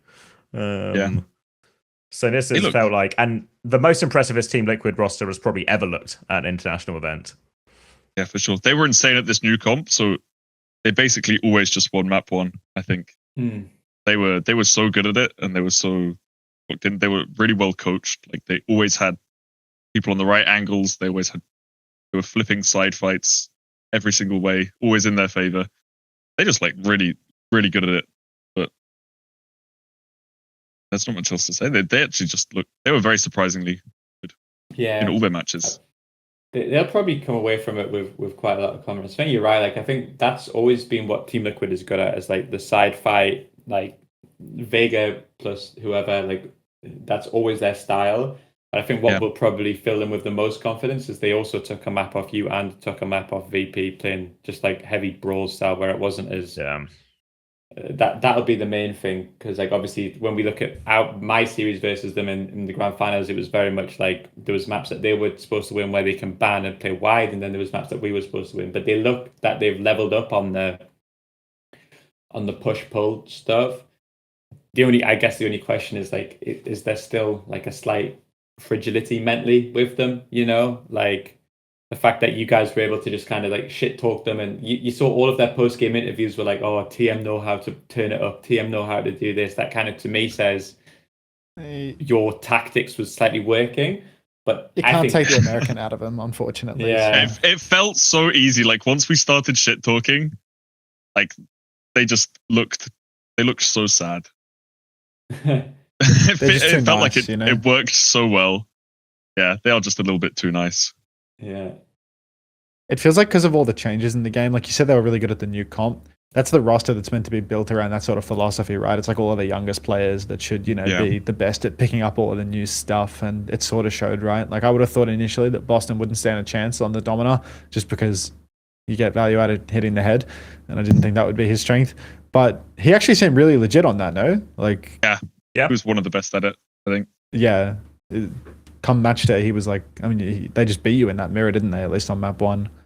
Yeah. And on all the new DLC characters, everybody looked really solid. Vega looked like one of the best cats. Unrun, Emre both. Like Zera's just really good, I think, on flex DPS overall. But and strategically as well, like just outclassed us completely. Yeah. But unfortunately, you knew how to unmute match chat and say words, and that was their downfall. Not for words. Anything but words. It's so scary. I was told for sticks and for stones. I was told they could hurt me, but I thought I was safe against words. Yeah.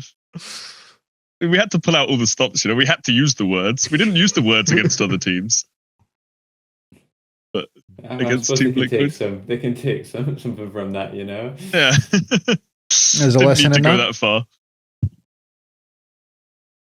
Have we talked about the fact that they picked up Kaluj? I feel like we haven't, right? Oh yeah, true. We haven't. No, yeah. So obviously didn't feature in the boot camp, but Kaluj has been added to, because one thing we did see from this boot camp is Infected playing Zarya, playing Diva, playing Domina, all of these heroes, playing Sigma, obviously, which we have seen a bit before.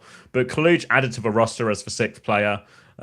Very much expected just to do that second tank job. Play the Diva, play the Zarya, play the Sigma, these type of heroes that Infected has never really been known for.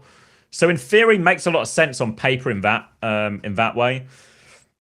But I don't know if this is actually going to make any dent or any increase in Team Liquid's overall power level. I'm not convinced this actually levels them up in any meaningful way. I think Kalush somewhat has aura when he plays the game, and he walks on his ground tank that he's really good at. He's just a little bit scary, I think he might be a bit scarier than Infected on some of these heroes, like the Zarya, Sig, probably Domino, I'd probably say he's good for. But I think he's going to be just a little bit scarier, and he might have that confidence on match day that they need to not lose to a few words. I think he's going to get almost no play time. That's my feeling. I think Infected's already good enough at the other, the heroes, that I'd be shocked if we saw him for more than an occasional max pity map. That's my feeling. Is somehow Infected actually is genuinely is I think his Zarya looked absolutely fine, really, really fine. His Domina looked fine. I think, I don't know. Maybe it's going to be a hard sell to bench him. Yeah, I agree. I think having someone other than Infected on the roster just hurts Infected's ability to practice and feel confidence that he can do it all. I feel like he's really grown into that role more and more as time has progressed, and actually proven that he can do a lot of these heroes that people doubted him on. Diva's probably one where it's just never going to get there because of the mechanical nature of it. But if you're picking up Kaluj to be your Diva specialist, that doesn't really fly. Boston wasn't crazy at Sigma. Obviously, Kaluj is better than Boston at Sigma, but they were still able to beat GK with Boston playing Sigma, right? That still worked for them. It's just, I don't know. It feels like an unusual pickup. I get that it rounds out the roster, but Kaluj is not the big match player that you described, Like you said, maybe Kaluj is going to be the guy that comes in and makes it so that they don't get sticks and stones may break my bones in the match day. But it's you look at Kaluj's history over the duration of his entire career, it's most recently, the Marvel Rivals, Envy, supposed to be the best roster ever. They got grouped at the International Major. Toronto doesn't qualify for the LAN on a team where he gets to play his best hero, Perma. SF Shock, Grand Final playoffs, gets benched for Mikey. World Cup, Sigma meta, get blown out in top 8. Salad. Bench for Super, and blames the salads. Is this the big True. match You player? might be onto something here, actually. You might be onto something. And Kaluj is a lovely guy, but I'm a bit of a non-believer in his ability to perform in these high pressure moments, because he's had a billion of them in his career, or he's let people down, or like the results have been shit compared to the expectation. And a lot of these have been on his best hero, you know? It's like getting multiple opportunities to qualify for big international major events on Sigma, his like alleged best hero, and it fucking up multiple times is like insane. Well, I think this is going to be. I think Chris is right, where we just won't see him play that much. I think it's going to be like another example of 5 players greater than 6, or like 1 tank greater than 2 tanks, essentially on a roster, and that will just see Infected stay in for 90% of the games. It's just like you know, like when what's the Chase point? joined Alcacia last year. Yeah, like why? Even you know, when bother? you just like it makes sense on paper, but we're never going to see it type thing. It's a Winthrop this thing. is how I feel about it. Like he's on Winthrop. Zera's on Winthrop. I think Tree is or was on Winthrop. Infected is on Winthrop. Kasaurus obviously has like a strong positive feeling towards him because he was the player on that Toronto roster when it didn't work out. Like I think a lot of these guys just all go back with one another, right? So it makes sense for Colin to fit in more than anyone else. Like if their choice is between picking up Kaluge to try and like fill out some of the gaps, if Infected ever feels that he hasn't got that dog in him, or taking a risk on someone like Clear, I mean, I'm of the belief that I think they should like take a chance on someone like Clear, because I feel like Clear has something going that nobody else in North America other than Hawk has, in terms of like actually can maybe do the aggressive diva stuff that EMEA does, but nobody else can. But it seems that nobody ever takes a chance on Clear, or it never works out. And like when Clear was on that Exakura type roster, it didn't work out then. I remember playing against them and it was like Clear was feeding more than he was carrying in those moments. But I don't know. Yeah, I don't buy into the Clear hype. I don't think we've seen like enough meaningful performances consistently enough to really sort of say like, I should be on like a top 2 team in the region. I mean, I know he's like as the sort of second player. Like he's really good at farming noobs is the thing. Like he went to Pacific and just fucking killed everyone. You know, like he hard carried his team to winning in Pacific, but it just doesn't work that way if the enemy team. Yeah, it doesn't work that way if the enemy team shoots back. So at that point, what can you do really? It's probably better off not being on a team like Liquid as a bench player that sits there for 90% of the time, no?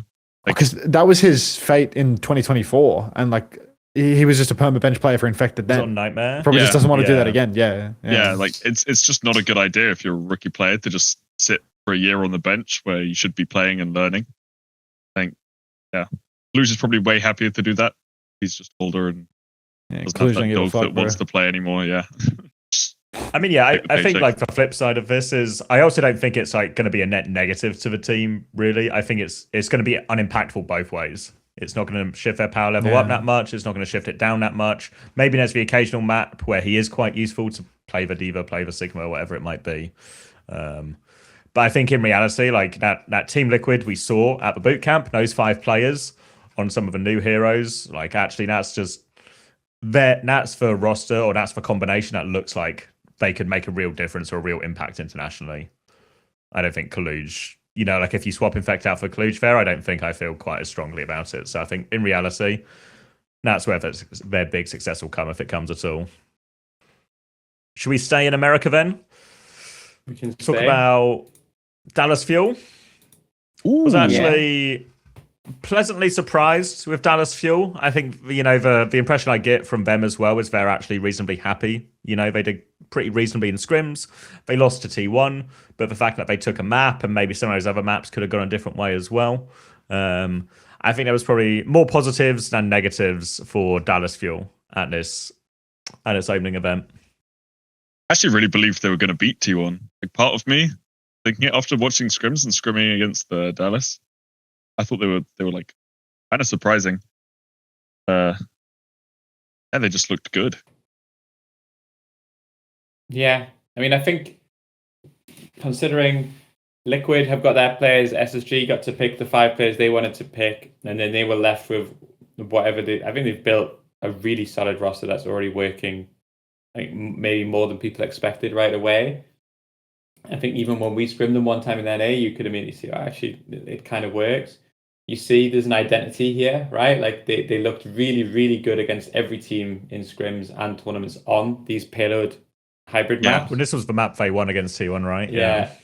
They're going to struggle a lot more in the rush mirrors. Yeah.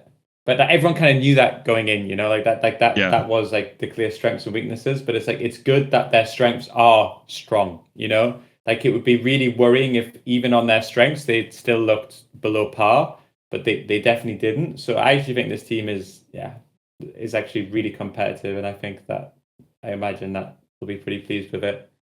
I thought they should have got attack instead of Kellen. Yeah, I can agree. Yeah. Honestly, like every time Attack and Kellen wind up on a team together, Kellen winds up being benched for like 80% of the time, and Attack winds up putting up some fucking generational performance on Diva, like actual bread to fish theory on Diva. And then every time Kellen gets the job for another year. Yeah. After I really appreciate you turning all this bread into fish. Yeah. Now back off to Korea for you. 20% 50-50 run where it's like, Kellen will go 50-50 with Mag on Zeta Division or something. And then eventually Kellen will get the call up from Hastro, and it's like, are you ready for another year of international tank play? He always gets on a team. He always makes it. He's an actual legend for that. He's just such a nice guy. Somebody should have got attack. Somebody should have got attack at this point. Like that attack guy is actually just sleeper one of the best divas in the world and never gets a shot anywhere. I mean, one of these top Korean teams could have signed him as well, but nah, just keep Max, bro. Max is just miles better than attack. Hanbin's got genuinely, like if you cut Max for attack, would you see an issue there? I don't think I've ever watched attack play Overwatch, so I have no idea who this guy is. Oh, what team was he on? He was on Side Gaming this year. He was on the 2024 NRG when they beat Toronto and shit, and he was just killing everything on Diva then. And then he goes back to Korea, and every now and then they just wheel him out on Diva to kill everyone. But because Onside Gaming and Korean teams are so absolutely fucked, they put the guy on Winston for like 60% of their matches in Korea while Kellen's on the roster. Yeah, but it's like, you gotta adhere to them. I mean, the Hum Winston actually consistently wins versus Crazy Raccoon, so you shut your fucking mouth. But if anything, the Ham Winston is proof that the theory of just forcing your poor off-tank player to play Winston all the time eventually will work, and eventually you can just beat Crazy Raccoon with it if you do it. It's like Violet on Lucio. If you do it for long enough, surely it'll work eventually. Surely he'll figure the hero out. The biggest, I think, worry for me about Dallas is, I guess some of it is the hero pool, right? Kellen looked pretty good on Domino as well, actually, to be fair, which maybe helps. But I feel like my biggest, or the bit I was least impressed by, was Chronic really felt not as impressive on, I guess, anything that wasn't Freya. And I feel like that's my big worry, that actually all of these top teams have a carry hit scan player or a hit scan who can just carry and win fights, And it felt like maybe some of this is a team problem rather than just Chronic. But every time Chronic got one of these big nano go win the fight engages on Cass, on Sojourn with the overclock, or whatever, it was a guaranteed fight loss. No matter how many ults they used on Chronic, it was a guaranteed fight loss when they tried to put him in these carry situations. So I don't know how much you can attribute to new team, early doors, etc. But I'm just worried he doesn't look like he has that same sort of, that carry performance you'll see like when Tree plays against you guys, right? And you're like, wow, Tree could win him this series here. Yeah. Or you play against obviously Quartz or even Proud, right? You look at it and go, wow, this player can win him this series here. I feel like haven't really seen the same from Chronic, and didn't really see it in stage 3 last year with SSG, and didn't see it here in the bootcamp either. I think he's always been a little bit better at Freya and Widow. More of his hero pool. You can correct me if I'm wrong. Yeah. And the Sojourn cast just looking a little bit weaker. Agreed. I mean, I don't know. My worry with this team is not necessarily Chronic. It's just there's just so many ways this team can mental boom. Like it just has every single possible sign of just that. Like they're already explosion. They don't even know it yet, but they're already doomed. Like it's fucked. Like Luke Mino's normally good for one mental implosion at least a week. Luke Mino's good for 3 weeks of a regular season. He's so lucky about the format changes this year, because if he had to do 6 weeks of regular season, the roster would be doomed. He might be able to chance it through to a playoff with only 3 weeks of regular season play. This roster is the king of potential. So much potential. So much potential for it to go wrong as well. Yeah, it could actually finish 6th and just implode at the same time. Yeah. So I'm kind of praying for the second one, respectfully, I think at least right now they've probably took enough confidence from the week where they'll be good. I think the backline looks really good, you know, like what on their heroes, like CJ looks really good, Luke looks really good, like Sunjun looks really good. Just they're gonna get a lot of diva as the season goes on, you know, like that double flex lineup. Diva's coming for you, you know. Kaluch is coming. Yeah. At least they're playing in NA. On the bright side, are they deal with diva a little bit less. That they will be once the season over. Starts. Okay. They will. Yeah, I was going to say because that could really be a tipping point if they weren't. Yeah. So one downfall avoided. But I don't know. Even despite all my doubts, I probably actually don't see a world where they aren't just still third place. Yeah. What are the other teams in NA? What are the rosters looking? Got SSG, Disguise. Liquid, Dallas, Disguise. And then there'll be like like an X10 Zomba Zeb type team, like the Sakura team from last season. I think that team could really beat Dallas on a good day. I think that team is like in a brawl mirror really as well. Yeah. Like something Lucio Kiri like. There's a painkiller team as well. Is that like the Nightmare that? Because Nightmare pulled out of Overwatch today. We haven't. Nightmare have pulled out. So I don't know exactly, but it's something like Painkiller, Ryan, Hanbei, and that type of crowd. Ryan's next up. Seen him play Tracer. In what year? He was next up in like 2023. Is that old? I mean, no way he's that old. I played in like a content creator tournament with him in like 23, dude. Like he's been around decent at Tracer for quite some time. He's 19. He's not like new blood. Yeah, Wait, it was a content. Can we investigate how many? Yeah, why are you playing with all these children during your content creator tournaments, Max? Maybe the scrutiny should be on you a little bit more in this scenario. We're only allowed to have like 2 OWCS players on the roster, so we had to get a 16-year-old to play Tracer. Okay, all right. It checks out for now, but yeah, I think Dallas will still be. I don't think Dallas are getting relegated. I think they're still favourite for third place. All these things considered. I think if it goes wrong, it will take still a little bit longer, you know? Speaking of relegation, DSG. I feel like... So DSG finished bottom. I think when we did all the scrims, they finished bottom of everything. They only won 1 scrim. I forget against who. Was it? Maybe it was... Right next to Crazy Raccoons in the rankings. Yeah. So, I mean, if you told DSG before the tournament you're going to finish 1 spot below Crazy Raccoon, they would go, fucking incredible. Absolutely. Yeah. Unfortunately, that was 12th place and the Crazy Raccoon in 11th. But, yeah, I don't know. I mean, I think nobody actually has high expectations for the Disguise roster, except for maybe Toast, because he doesn't know, but he's learning day by day. So I actually think Disguised overall, they certainly got better as the scrims went on, and then actually, as much as the loss to Peps was a heartbreaking loss, I thought Peps were going to like just smash them actually. So I think Disguised actually did better than I expected here. So maybe there's I think Disguised will take positives from this at least. I think like Tread and Rocket look pretty decent. I was gonna bring this up. How the fuck do they have 4 coaches? I don't understand. Like how? Why? I mean, it must all be like unpaid. Like I don't think 4 coaches. Oh yes, definitely. There's no way 4 coaches are getting a salary on that budget roster. But what are they doing? At least 2 of them are getting paid. 2. At least 2. I think 2 sounds right to me. Yeah. I can guess who. But they all got flown out. Also on, they did.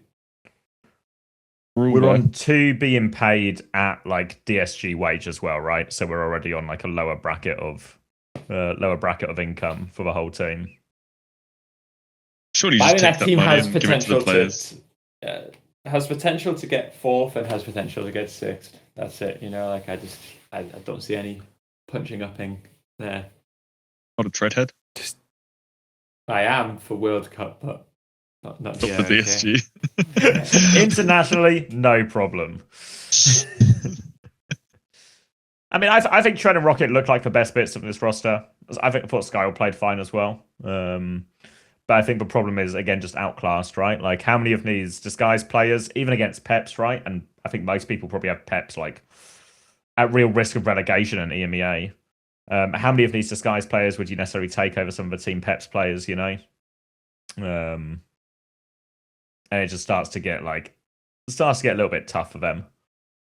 But there is something particularly special about kicking off 2026 with a 6-map banger in which PG and Disguise get reverse sweeped.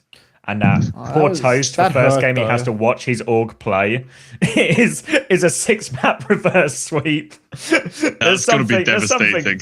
There's something entertaining about that aspect of it, you know? So maybe they won't be the most successful team in North America, but they might be the most entertaining team. Especially with PG on the roster. They should be streaming scrims.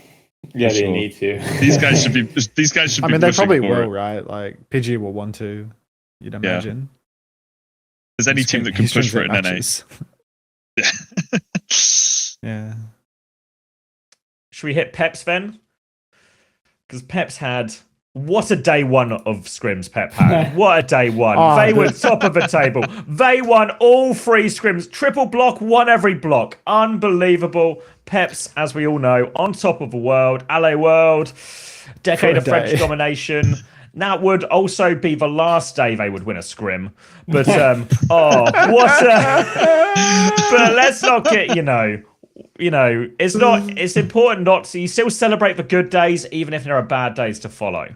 But even despite that, I think actually Peps go in, they reverse sweep Disguise, so they'll be happy, you know, they pass a test of resilience. Then they go and play Crazy Raccoon, and they take a map off Crazy Raccoon. And if anything, they could have even taken a second map off Crazy Raccoon. So I feel like overall, maybe some people, definitely not me, got carried away with a decade of French domination, but it feels like it's still a positive week for Peps. I had such high expectations for this team. Actually, such high expectations. Because we were scrimming in Europe before this bootcamp because we had some Saudi tournament that we had to play in. And basically our only scrim partner is Peps. And they actually looked so good at Vendetta. Like, Dip looked so fucking good. He was tearing it up, and I was trying to convince everyone that he's the best Vendetta in the world. No one was buying it, unfortunately. But then we get to boot camp, and we watch this first day of scrims, and people are actually like, you might be onto something. Like, the Vendetta, he looks so good. It all just crumbled. Like, I don't know where it went wrong, but we felt like when they were scrimming us in Europe, they were taking maps here and there. Pretty good for them. Like, I guess the worry would be, right, is the teams like Peps, like Liquid, who've been together should have a massive advantage when competing with teams like DSG, who are just a newly formed team or whatever. So as much as the map against Crazy Raccoon is nice, and it's actually crazy to think, we'll maybe discuss it more in the Crazy Raccoon section, because that result was like so improbable a year ago. Like that was even possible to take a map.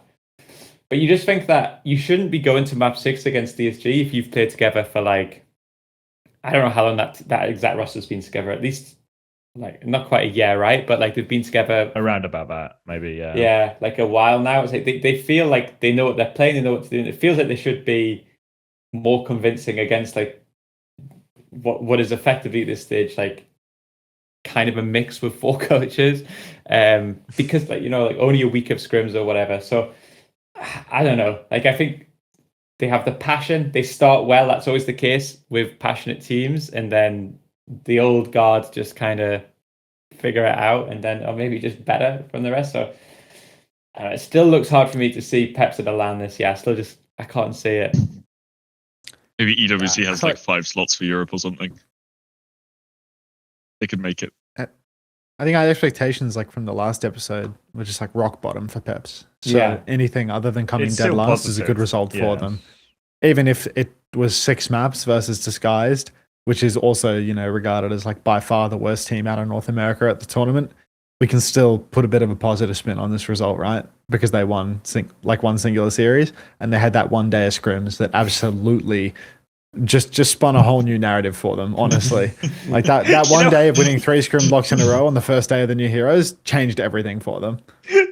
I feel like there was an element of deja vu here as well. Because did it not happen in 2024 or something where like Peps beat SSG or like one of your teams, Chrissy, and then like Peps like really celebrated the regular season win or something, but ultimately got blown out in playoffs?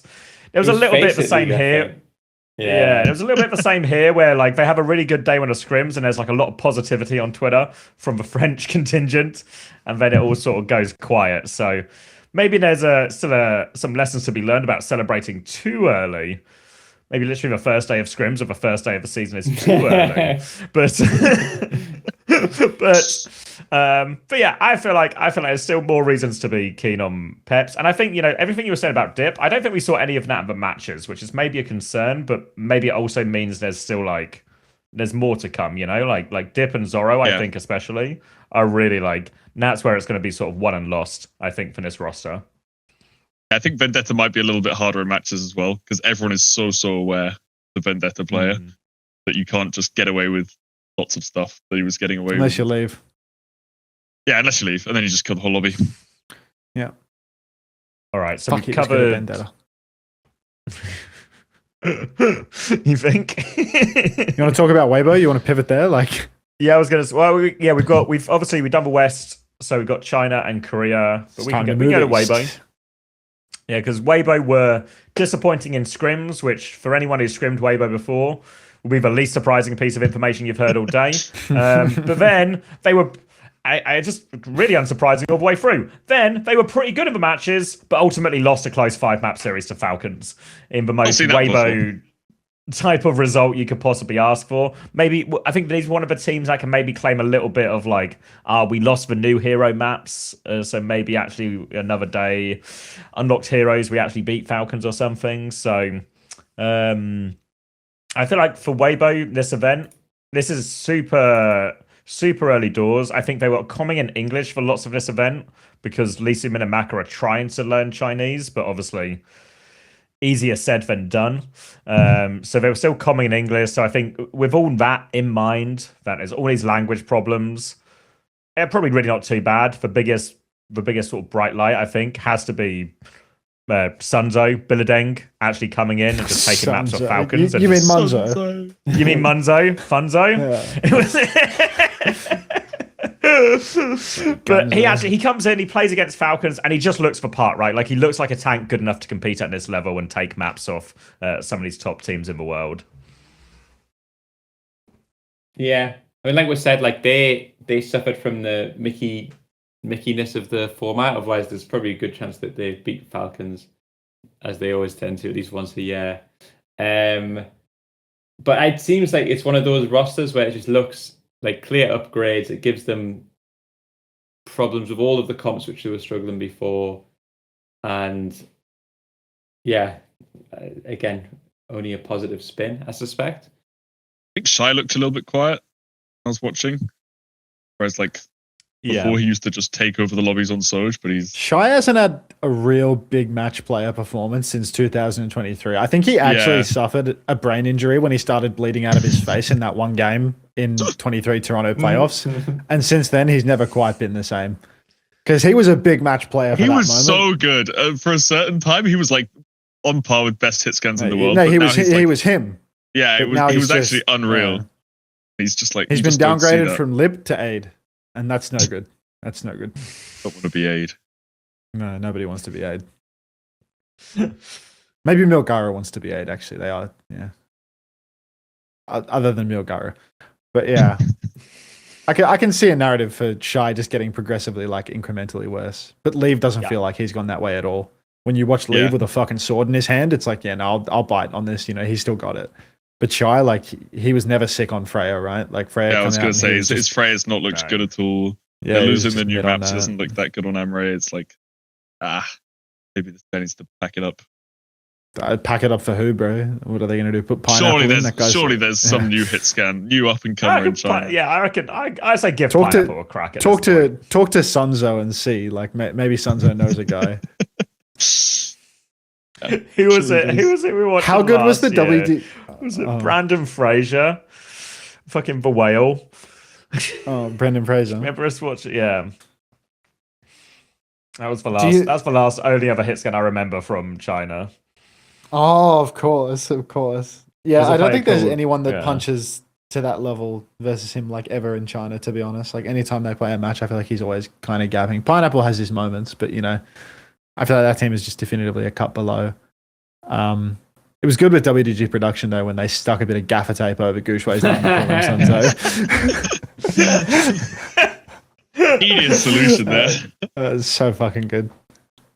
It felt like there was actually just a litany. I'm surprised, right? Because every first day of a new LAN, there's always like, you give everyone a bit of a break because it's the first day of LAN and something always breaks.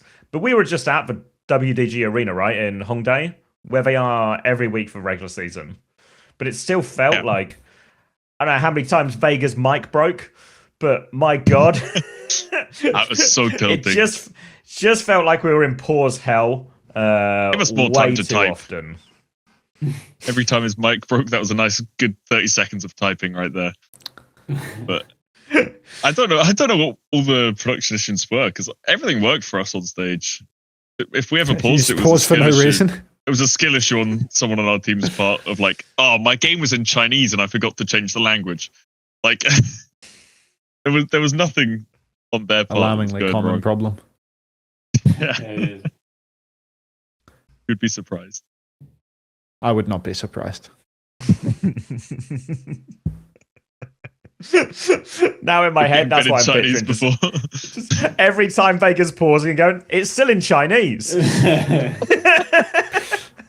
I think a couple of our pauses were people's like games in the wrong language or something, and it's just like you probably could have figured this one out before getting into the match. If you'd have just opened up the practice range. Wait, I can't read any of these letters. Sounds kind of cool. So yeah, I don't know what to make of Weibo overall. I think they're still going to dominate domestically, to the surprise of no one. This roster on paper has all the ingredients to do something more internationally, but I don't know if we really got a true glimpse of that because they just had a close series against Falcons, and but seems roundabout. The biggest win has to be Billadeng. The fact that they now aren't this team that are trapped to only reaching a certain peak when Billadeng or when Gushway can be on a Winston or one of his preferred heroes. I feel like now they can have these same peaks on all the heroes. Might be one of the rare situations where actually a two tank setup seems to be better for teams or for this team than others. I mean, I think Gushway shouldn't be playing. Like, to be honest. Yeah. Unless Winston's like really good, you say like a two tank setup's better, but often it could just be that they're going to put Gushway in for him to do worse in a way. Because I feel like if Munzo, if Billadeng gets all the play time, then potentially he could just he could just descend to another level. Whereas if he has to constantly split time with Gushway so that they can try and make Gushway work on a particular map, or just like insist that Gushway is going to be better at the Dominer or something like that, then it'll just hamper Sunzo, Munzo, Billadeng's performance and ability to grow. Yeah, no, you could be right. I don't know if there's because he's so grandfathered into this team by now. Now it's just he can. In the same way we were talking about Kaluj, as in these older players are actually then better at playing the bit part roles and just coming in for their niche maps. Now, if that is what Gushway transitions to, then he is just kind of suitable to that as well, and he can just come in for those clear strengths where he can still be best in role, and then let Sunzo, Munzo, Billadeng take over the heavy lifting. What is it with Chinese players and changing their names all the time? I gotta fucking stop that shit, dude. It's so annoying. I just don't know who it is. Yeah, like Evital's had like two names other than Mew. He's Mew till he renamed again, didn't he? Yeah. He's like 40 as well. Like he's never gonna grow up. And then there's fucking Super Rich renaming Cup of Tea guy. Little Hayoi Chen. Like come on. Yeah, exactly. Just keep it Super Rich, bro. Hayoi Chen just meaning super rich in Chinese, mind you. Like come on. What was the need to change it? Yeah, come on. Like let it go. The other Chinese team that had a worse time, I think, than Weibo did quite poorly. Well, probably did surprisingly well actually some of the scrims.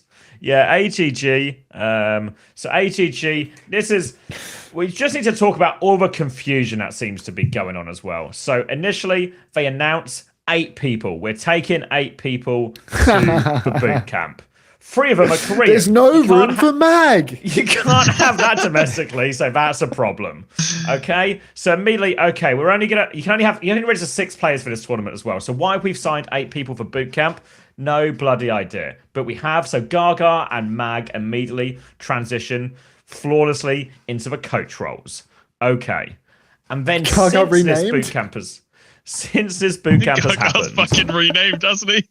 He's renamed Yeah. it Something Q. else. I think that's just like that's like his real name as well. I think it's I don't just like care his first what name. the new name is. Yeah. We're not even at the end of it. So since the bootcamp has happened, they announced their 8-person roster now is not a legal OWCS roster once the regular season actually starts. Since then, Kivis and Viper, the 2 big imports, have registered in the Korean Open qualifier with Zan Esports to play there. But obviously the implication is if they're registering to try and qualify for Korea on one of the strongest teams in Korean Open qualifiers, it seems like we're not going to China anymore, lads, does it? So God knows what AGG are doing. Well, in addition to that, not only did they sign 8 players, which is too many to go to the preseason boot camp, they also signed a whole other fucking roster. I was going to say, X, you've been saying it wrong because it's not AGG. This is AG. AGG is actually the European team here. No. got 2 You're of them. wrong. Am I wrong? Legend is the European team. Fuck, no! I swear the European team is AGG. This All Gamers Global because it's the global version of All Gamers. More money than sense, these teams, I'll tell you. It's the same spirit as Mew and Mewtwo and Evatool and all of this, right? The Chinese orgs are also renaming their teams at an alarming rate as they sign them. I swear, I swore they were AG, then AGG. But I don't know. I can't keep up with this. Yeah, on the topic of rosters too big, why was the roster limit 6 for this tournament, where it's 7 for every other tournament? Is there any Probably good for the answer same for this? stuff that you were complaining about before, where it was just budgetary, right? Like the They don't tournament really need had to like, pay for much more stuff anyway. I mean, they were like They weren't hard paying locked for at anything in the 5 first computers, place. weren't they? Yeah, exactly. I don't know. I just think they probably would have had to pay for some extra something, and that was the difference maker. Yeah, 1 extra meal for 1 person. Too expensive. It's a slim margin. I mean, you were saying you didn't get a taxi from the airport or something. Clearly, every penny counted here. Like, Yeah. Stingy Blizzard. Bear in mind, in one of these situations, that extra person's mag as well. cried. The trophy, you know, that should have set the tone for whether or not it was true. It's when we were trying to leave the stage, and they're like, "No, you guys have to stay for the trophy ceremony." And we're like, "Oh my god, there's going to be a trophy ceremony!" So I stood up there, and the guy just brings in a piece of cardboard, and he's like, "Here, take your trophy." Oh. I'm surprised you didn't get flowers. I feel like normally Korea do flowers for the victors, so I thought at least Not I'll in the get some nice budget. flowers. Have Didn't you even get seen the any price of flowers. a fucking bouquet from a florist, mate? Like, Far too expensive. You're being it was unreasonable. over Valentine's Day weekend, dude. That would be extortionate. True. Any other You're weekend, it might have been doable, but Valentine's weekend, it was too high. There was no way. 2-for-1 specials at the cardboard placard house, but the florists were flat out that weekend. Next Valentine's Day, I'm not getting my wife flowers. I'm just going to get her a big cardboard placard that says Happy Valentine's Day on it. You'll love it. Yes. We know Twisted Minds did. I liked it when it's Yubi somewhere turned it still around on and the it was stage. But turn it around, it's like, how much did we win? Oh. Yeah. Oh. I thought it was going to be like a big novelty check. I feel like they missed That would be a funny, really at good least. opportunity to do like enjoy a the big novelty check where it's like champions novelty check, but instead it was just a placard, and then Yubi like double fucked it up by turning it around and revealing the fact that the back was just blank. Well, they hand it to us. We can't see what's on the front. He's got to take a look, take a peek. See what it says. Made it all worth it. Champions, roses, champions. I should have put that on there. It would have been so much better. If it was still just a big piece of cardboard, but it was in the shape of a WDG Hongdae Arena, and it said "Champions Rise as Champions" on it, suddenly we go from worthless to priceless, and you're doing everything you can to get that on the plane home. Genuinely, how did that sneak into the game? I mean, legs, no? They're onto something. It was completely right, you know. With the benefit of hindsight, Champions Rise as Champions was the perfect spray for the event. But they put it in the game before, not after. They knew. Yeah, It's you know right. how prophecies work, Everyone Matt? on Twitter you can't is just right. hindsight a prophecy. You can't True. wait until after it is. You have to prophesize beforehand. Who's or it's the not a fucking prophecy. soothsayer at Blizzard making these emotes? Do you think in Korean it translates like better? Surely. Probably not. Surely someone mean, English surely. read this before they put it in the Yeah. game. Like someone at Blizzard read this and was like, that I'm might not thinking, make too much even sense. if you're just translating, like I don't see how it can translate and not just be the same, no? But who fucking knows? Hey, get Yanni in here. See if she can help clear this up a little bit. Actually, what's it in Korean? Maybe there's some saying Korean that Maybe it's just a saying that's just Slightly doesn't hasn't translate mistranslated. very well at all. Should we hit Well, some we of get our our- Korean friends then? Well, we as I say, missing? while we're on this AGG, should we finish the anyone's legend stuff? From anyone who I've hasn't got a new seen, roster. there's a new team in EMEA that is having to go through the open qualifiers. They're going to skip the first phase, go straight into the second phase, and that roster is Tama and AMDP on tank, Wimone and Kai on DPS, Knail and Crispy on support, and then Yahoo, who was with Genji last season, and Backbone as head and assistant coach respectively, and they'll be entering. And presumably one of the favourites to get one of those free spots from open qualifiers as well. So, initial thoughts, feelings on this team, how they stack up? We Yeah, scrimmed so- them. They were around the same level as Peps, I think, when we played them in Europe, but that was their first week. They can get Yeah, a little bit better from I think that the EMEA top 3 is like way too competitive for there to be like a super realistic chance of this team making it to the lands. But it's nice to see the boys getting paid, you know? Good for Team UK too, you know, like everyone's playing, Everyone getting stays to- in form, yeah. Yeah. Australia's so fucked with that. Like all of our best tanks are like fully quit cucked now, you know? Like Cuffers just doesn't touch the game anymore. Like he's off a team. Punk hasn't been on a team for years. Like it's so helpful to have something that keeps your players like in form. But yeah, we're just doomed. If only Punk was informed, then it would all be okay. I mean, it'd make a substantial difference versus the tie, you know? Like we have different objectives between Australia It's and true, UK it's when true. it turns to the LAN events. Yeah. You gonna I make quite it to the this LAN? team.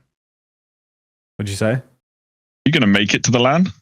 Did his What do mic you just change to like ultra It's got- loud, or is that me? Base, Yeah, I have just Logitech every now and then nukes my mic to 8% volume, and it turns out it's been on 8% the entire time. You're so loud now. I can turn it down a bit. 100%. Yeah, I'll put Can it down you to nuke it 50. again? Is this a bit better? That's better. So what was the question? Sorry. Oh, how does qualifying for Australia work? The World Cup. There's like a top 16 LAN that we all have to go to, right? So like, I think there's something online to qualify everyone for the top 16 stage, but it's basically just like killing all of the wildcard teams, or like killing all of the cream of the crop from the wildcard teams, and then you make it to a top 16 LAN. So I think there's like 5 teams from the Asia Conference or something like that, and however many from all the others. Oh, no, maybe 8 teams from the Asia Conferences. But yeah, essentially you farm some of the lower teams in an online tournament, and then there's a top 16 LAN with groups, and then that will whittle it down to a top 8 LAN, which is BlizzCon. So Okay. like for Australia, like the absolute bare minimum expectation would be like making it to the top 16 LAN, because I think not making it to that That's would the be one in really Europe, devastating. right? And like there's no location announced for any Oh. of it yet. Well, good knowledge. I think it's in Europe. I don't know. Yeah. I actually Well, don't know. Yeah, well, Yeah. we don't know at all. I think But nobody you went knows. to the boot camp. You went to the boot camp event, so I suppose you found out.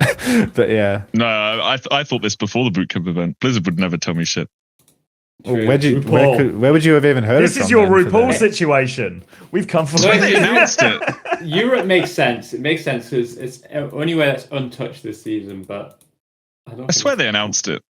They haven't announced it. No. Maybe I'm just delusional. I've dreamed this up. I'm looking I'm it not up sure if now. this is like a quality leak or what, because I tried to get info about like the League? land location, and it was just like no chance.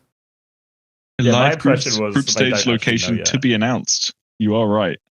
I just kind of assumed it was going to be in Europe. Yeah, I assume. Well, I really hope it's in Europe because that is a You're long coming. flight. You're coming. otherwise. You're coming to Asia, buddy. Like I hate to break Oh it to you. hell no! Not again. Not another long Mm. flight. This year is so much flying. It's a bit too much. Yeah. Well, goals for Australia are just make the top 16 land, and then like gamble on a good seed to make the top 8, because the top 8 is really hard. Like that's a really competitive top 8, especially with the import rules now. Like some of the countries that were like Mickey Mouse and poorly rounded can now be really well rounded.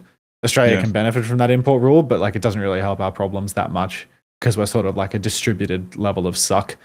So yeah, making top 8 would really be contingent on us just getting a god seed out of the like just getting a really lucky matchup for the top 16. Yeah.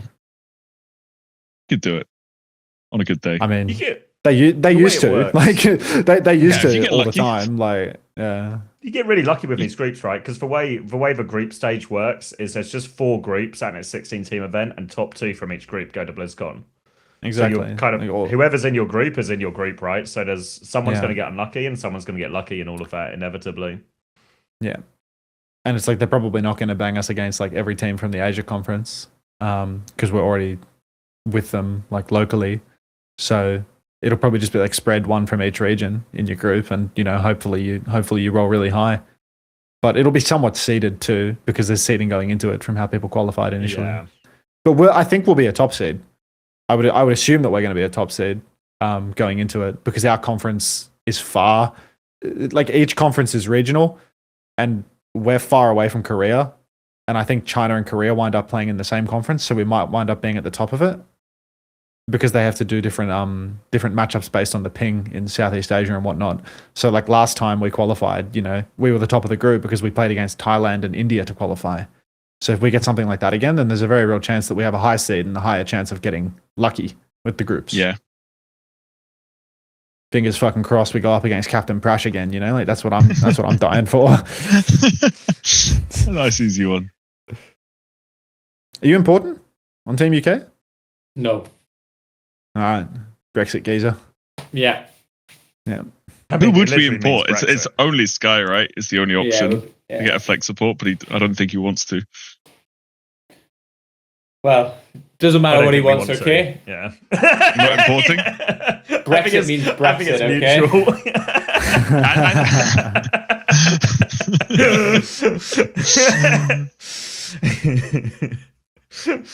Excited for our partnership with I don't think many teams are going to import. They're all too proud, because Yeah, Saudi's it's not true. going to import, I think. Yeah. Because they would never do that. So, like, That what makes other sense. rosters It's- need to import? It is. I think like I think Sweden or Germany Sweden have are like going really to high import. prospects. Yeah, I think Sweden, Sweden Sweden want get an Admiral. Yeah, so it's going to be like Skyle, Admiral, Kev, Zorro, and Willis or something, which looks fairly Decent. reasonable, Yeah. Really good team. Solid yeah. team. That's a team that if it didn't have Kev on it, it could make LAN. Like, Do you remember last World Cup as well when it was like Spark and Kev with a DPS? Yeah, they didn't and these make LAN. idiots, they still couldn't even get out of like the qualifier stage. Spark is like sleeping through the scrims because he's in LA. I think the Kevster curse goes It's back just longer than we Kev. think. Kev. you were missing Been on that for Toronto years. LAN back in the day. Like, Yeah. True. Wait. Has this guy ever made LAN? Hold on. I thought it was me that was the problem on TU, but it wasn't. it was Kevster. It was him all along. Technically, if you've signed Kev, then you're the problem, because you've chosen True. to have the curse on your True. team. Of all And the somehow- roster decisions I made that were terrible, it was actually Kev who was the biggest problem. Wasn't he sung all along? I'm going to write him an apology letter now. Having thrown him under the bus all this time, and it wasn't him. At this point, it made him be mincemeat. He's had like 20 tires roll over his fucking. Yeah, he's done. Like, don't bother. Yeah, it's true. Where's he playing now? Japan. Yeah, no. It's Yeah, that's where they all go. You can't, Get you can't a little bit apologize too your way old out off of to getting stuck Japan. in JP. That's where you play once you've been under the bus for too long. Isn't Edison playing in Japan? Mate, Edison was a proud second place Japan player all year with Kalios. Should we hit? Oh, while we're on Korea? Japan, I was going to say, while we're on Japan, do you want to hit Varel? Any strong feelings, thoughts, anything? Obviously, they've not really changed So the little roster. feelings and thoughts. All right, We in do not script, know bit feelings. wanky of a match. No feelings over Japan. Sorry, Varel, but I don't give a fuck. Shout out to all our fans in Japan. Shout out to the Japanese fans. We know you are many, and you all listen to the podcast waiting for our insights on Varel. On that note, we will be moving on. Varel hasn't changed 0 anything, points, and they're gonna win again. On to the That's next another region. demographic added. Yep. All right. So Korea, obviously, probably maybe the most interesting place to start. And I want to start with you here, Max, because T1 were dominant in the scrims, technically the most dominant in the scrims. And when You're we on saw T1. when we saw T1 beating, who did they beat first? Dallas Fuel. It was all, we did this, we did that. What a great performance, team. Yet somehow, when T1 go up against Twisted Minds, suddenly there's a few less we's. There's a few less all together, all for one type thing. So talk us through that, Max. Why were you not behind the team fully once it all started to go wrong? Buddy, I'm just a co-streamer, man. This is all about my analytics, not my support, you know? Like, as long as I'm not besmirching the organization, as far as I'm concerned, we're square. I haven't got my first paycheck yet, but as far as I'm concerned, we're square. We'll see if my understanding of events is mistaken soon enough. But, you know, I watch the games. I drop the occasional heartfelt blissy, you know, when something goes right or wrong. Blissy. As far as I'm concerned, I did my bit. I would have liked to see Blissy's beat when he was 96% and Tivin killed him in that final fight on New Young City. Bull. But these things can happen. These things can happen. The same We way did we that, have though. plot armor, they have the opposite. Like, they just can't stop Swiss crumbling. cheese. Plot holes in their armor. Plot holes all over. Like, just horrendous. Every single time they look so good. They're like the scrim warriors. They're the team to beat. Everyone's gassing them up. We're going into the match like, oh, we need to like full prep for these guys. And then every time they get close to winning a map, they just throw it away. They just get 3-0'd as well, which is like the most nonsense bit of it, you know? Like, you know, like when Weibo goes down in a 3-2 like banger to Falcons and you go, it was close, you know, could have gone either way. A close It's 3-0. really hard for it's never really that close, isn't it? So I don't know, because especially after like Bliss came in, and I think all of us probably had T1 sort of pegged as going down in power level with the swap from Vigi to Bliss. But actually, they looked really good through all of the scrims. Jasmine looked for part. Again, Dong Hack is maybe a little bit in the purgatory of main tank purgatory, I guess, of not having the heroes he can play. But T1 looked really good. Zest looked great. Proud looked mega. Probably one of the most impressive hit scan performances and an 0-3 scoreline you can ask for, really. But just don't seem to have it when the lights are of a certain luminosity, when the stakes are suitably high. And this was only boot camp, so there's only so bright these lights can get, and there's only so high the stakes can be. And they still find a way to choke it. Like, just horrendous. We were just warming up. I'm not concerned. You know how you're talking about when you're O2 down against Liquid, you just like, you know, in the back of your head, we're going to win. I just know T1 have the voice in their head that says, oh, this New York City, like as soon as TVNT's back on the ball, the voices in all their heads, probably in Korean, just says, we're fucked. Let's not assume what language they're in a monologue is in, okay? Like, let's not be ridiculous. Get a bit fun, that was not nice of me. They have a vulnerability potion, like they're like exploitable, you know. Why are you so big on potions at the moment? Have you started playing a new game recently? I'm going for a potion arc. You're right definitely now. playing a game that involves potions. Like, there's just no way. I'm not. It's bullshit, mate. Like, Are there like tennis potions? Is there a theory here? Yeah, for tennis that's tennis transferred? potion. Tennis potion. You have your pre-match potion. Electrolytes makes me invulnerable. He's telling everyone it's an invulnerability potion. It's just electrolytes. Quick Gatorade. A tennis potion. What's the problem though, right? Because I feel like Skewed looks really fine on flex support. Proud actually looked lights out on hit scan. Zest again continues to deliver. Jasmine seems really competent in all of these, but just every moment, you know, when there's a juncture in the road of it could go right, it could go wrong, or it could go in their favor.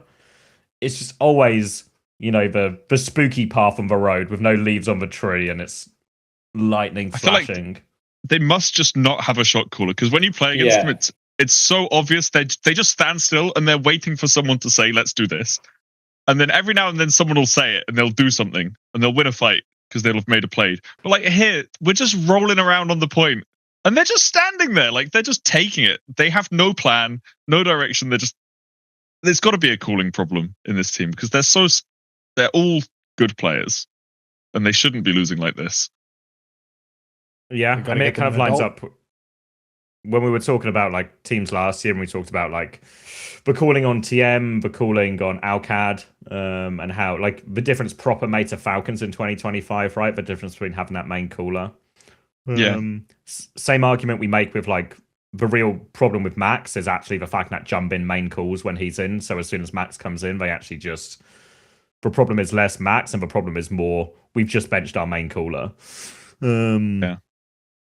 So maybe they're just I could believe it, like because that this one we're on about feels the most egregious, right? Or sorry, the point before, like with the bridge, where they're just underneath, they're just standing and they have like ult advantage.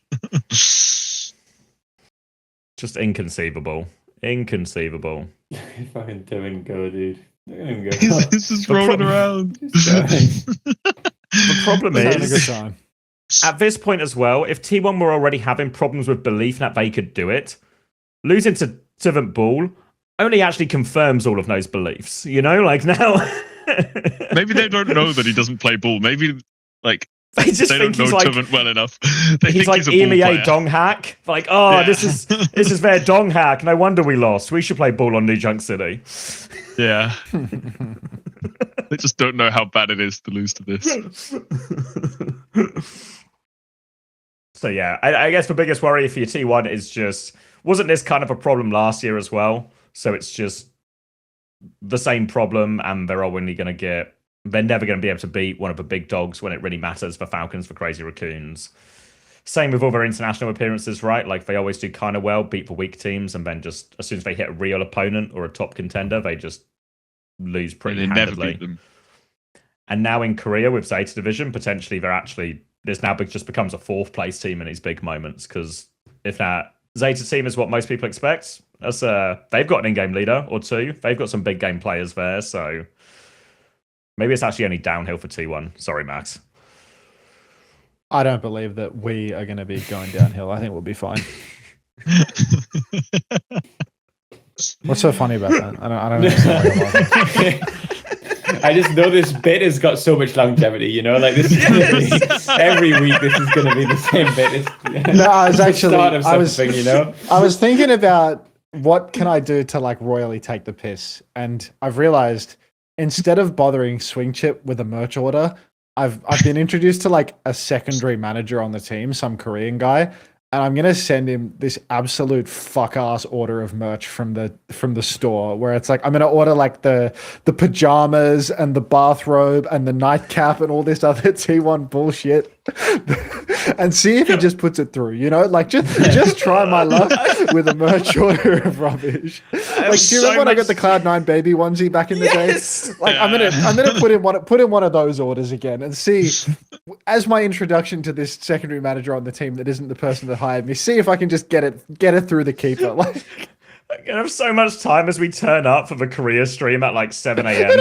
and you walk in your T1 bathrobe, like little pipe. Well. Well, I'm going to put the order in just to question whether or not he approves it.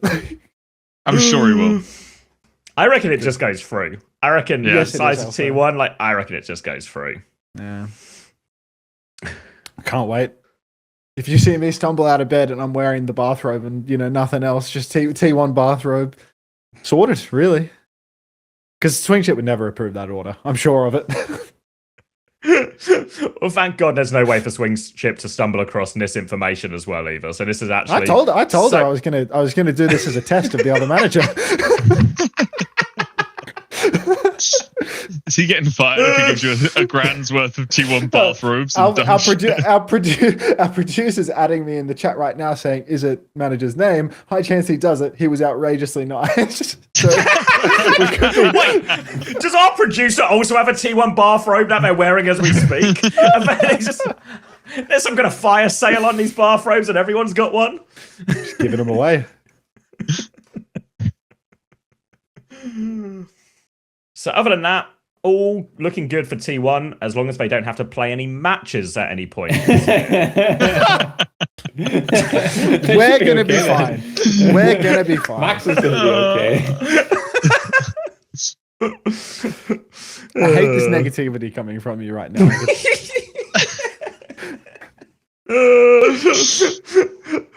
We need to move on because I think I could just do this bit all day, but we're actually going to do this bit 3 times a week for the rest of the year. The entire year. We shouldn't maintain milk employment it for the whole year, which is Big assumption right there.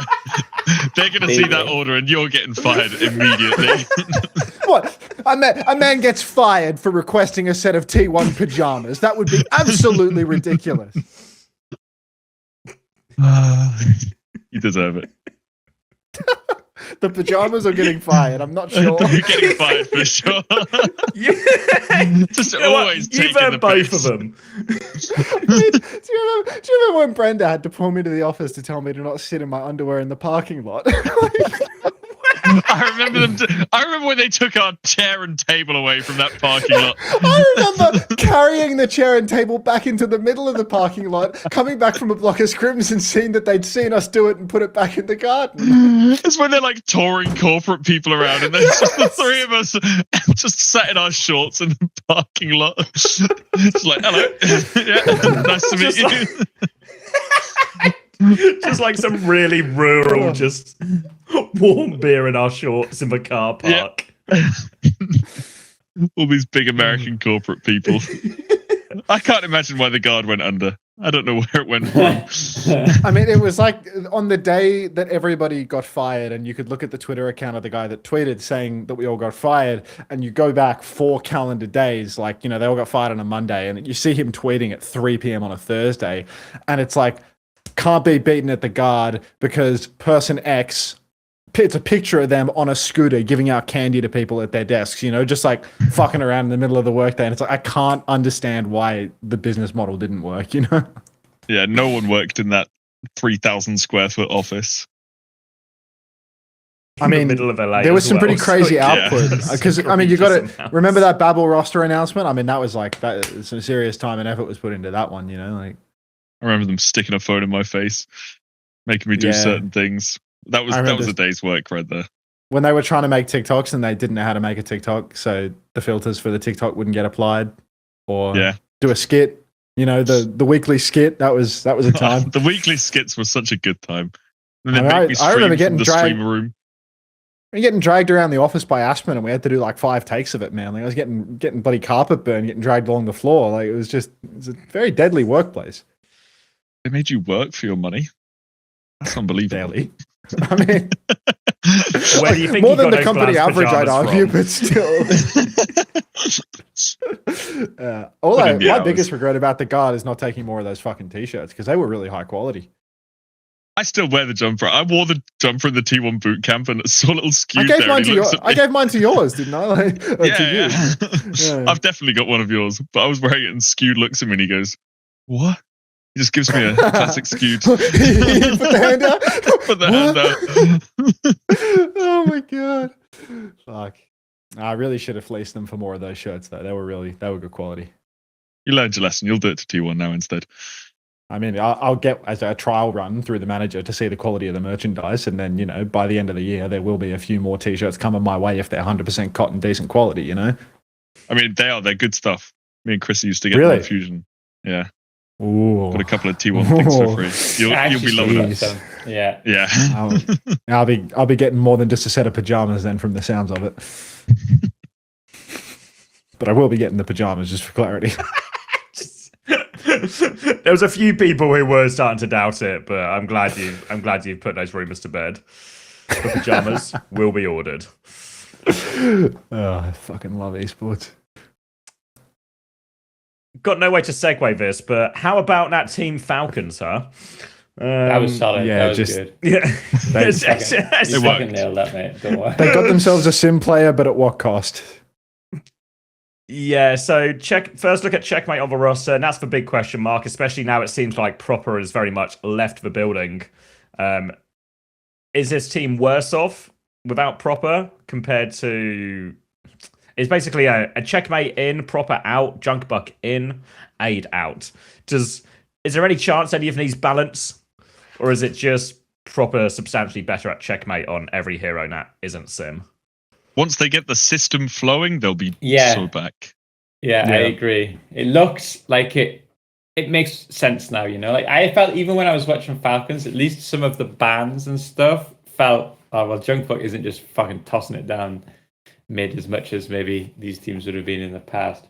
It's just the question that you have to answer is how many of Falcons' success over the last 2 years was because Proper killed every single person in the lobby repeatedly, and does the system and the coaching and the sim, I don't know, does it upgrade or downgrade, you know?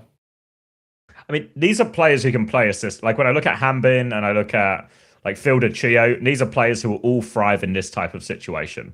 And maybe even Merit, you know, when he just has to do his job and do a little bit less of the thinking, probably all feels like it really fits. And they actually looked pretty good on some of these sim looks as well. And even here, they still have the Ham Binston beat Crazy Raccoon anytime on dive, anytime they want when Hambin swaps over to Nat Hero. Nat's in the back pocket as well for no discernible reason.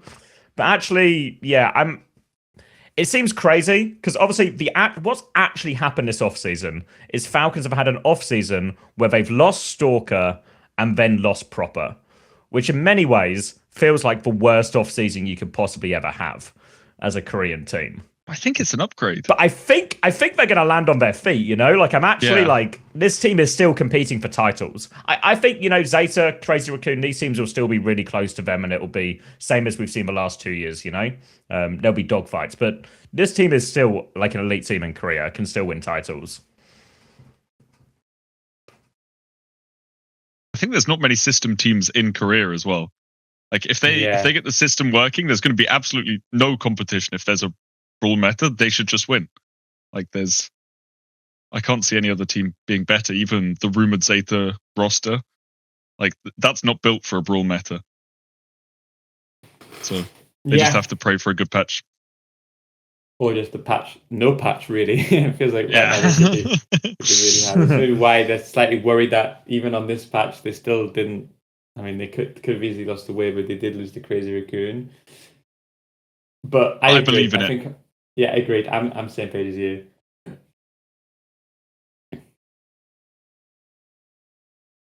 Yeah, no. Feels like it'll all be okay in the end. I still look at this and I just like I don't really know what the purpose of someone is on this roster now. Just come in and play Ram every now and again. Yeah. Maybe come in and play Ram, win an Esports World Cup. I guess that's a reasonable purpose. But I refuse to believe Hambin couldn't have played the Ram. You just need to fucking hold the hands. There's just no way Hambin's not good for it. I just refuse to believe that's possible. Yeah, in a world where Hambin's better than him at Winston, actually, why is someone on the roster? What excuse is there? Yeah, I think is what's going to be most exciting about this team is, you know how like sometimes last year T1 would just feel like a Crazy Raccoon light, like in 2025, you know, like they have the Winston guy, they have the like Vigion Anna or something, and it all just feels like they've got a lot of the same strengths, they got the ball player, etc., but we're just a little bit worse. It feels like Falcons have like a really clear identity in terms of here's what we're best at. If things line up for us, we're going to win tournaments on this meta. And maybe if there is times where they just get stuck in like a Winston thing for ages. I say it every time, and then I just remember Ham Vincent actually just wins these. So maybe that's not even a relevant example. But yeah, so I actually, think Falcons are in a pretty good situation considering they lost potentially the two best individually skilled players in the world, like on that role. All right. And then the last team is Crazy Raccoon, who obviously redeemed themselves for their 11th place finish in scrims. Obviously, they were a day late and therefore didn't quite have as many chances at the series. But grand final finish. But I think, obviously, if you're Crazy Raccoon, losing 4-1 to Twisted Minds like that is is too heavy a loss to be acceptable, I feel like, with what you expect for Crazy Raccoon. So I guess the sort of talking points really is how much do they need Stalker, and how good a job did Vigilante do filling shoes? Shoes. Shoes. Yeah. I sort of realized I stumbled into it as I got there. Like, yeah. I mean, they looked decent, but yeah. I mean, they beat Falcons, so you can't really be too mad at them. And they made it to the finals, but like they just looked so in the finals. Out with the didn't have that shoe factor. Yeah. It's impossible to fill that shoe factor. It doesn't matter who you get. People just don't get it. Yeah, shoe heads over here, you know. The shoe heads. I don't know. See, he's people. He doesn't get it. It's true. They just lost something, you know. Like, you know, you think about like Crazy Raccoon of old when they're on their dominant cycle.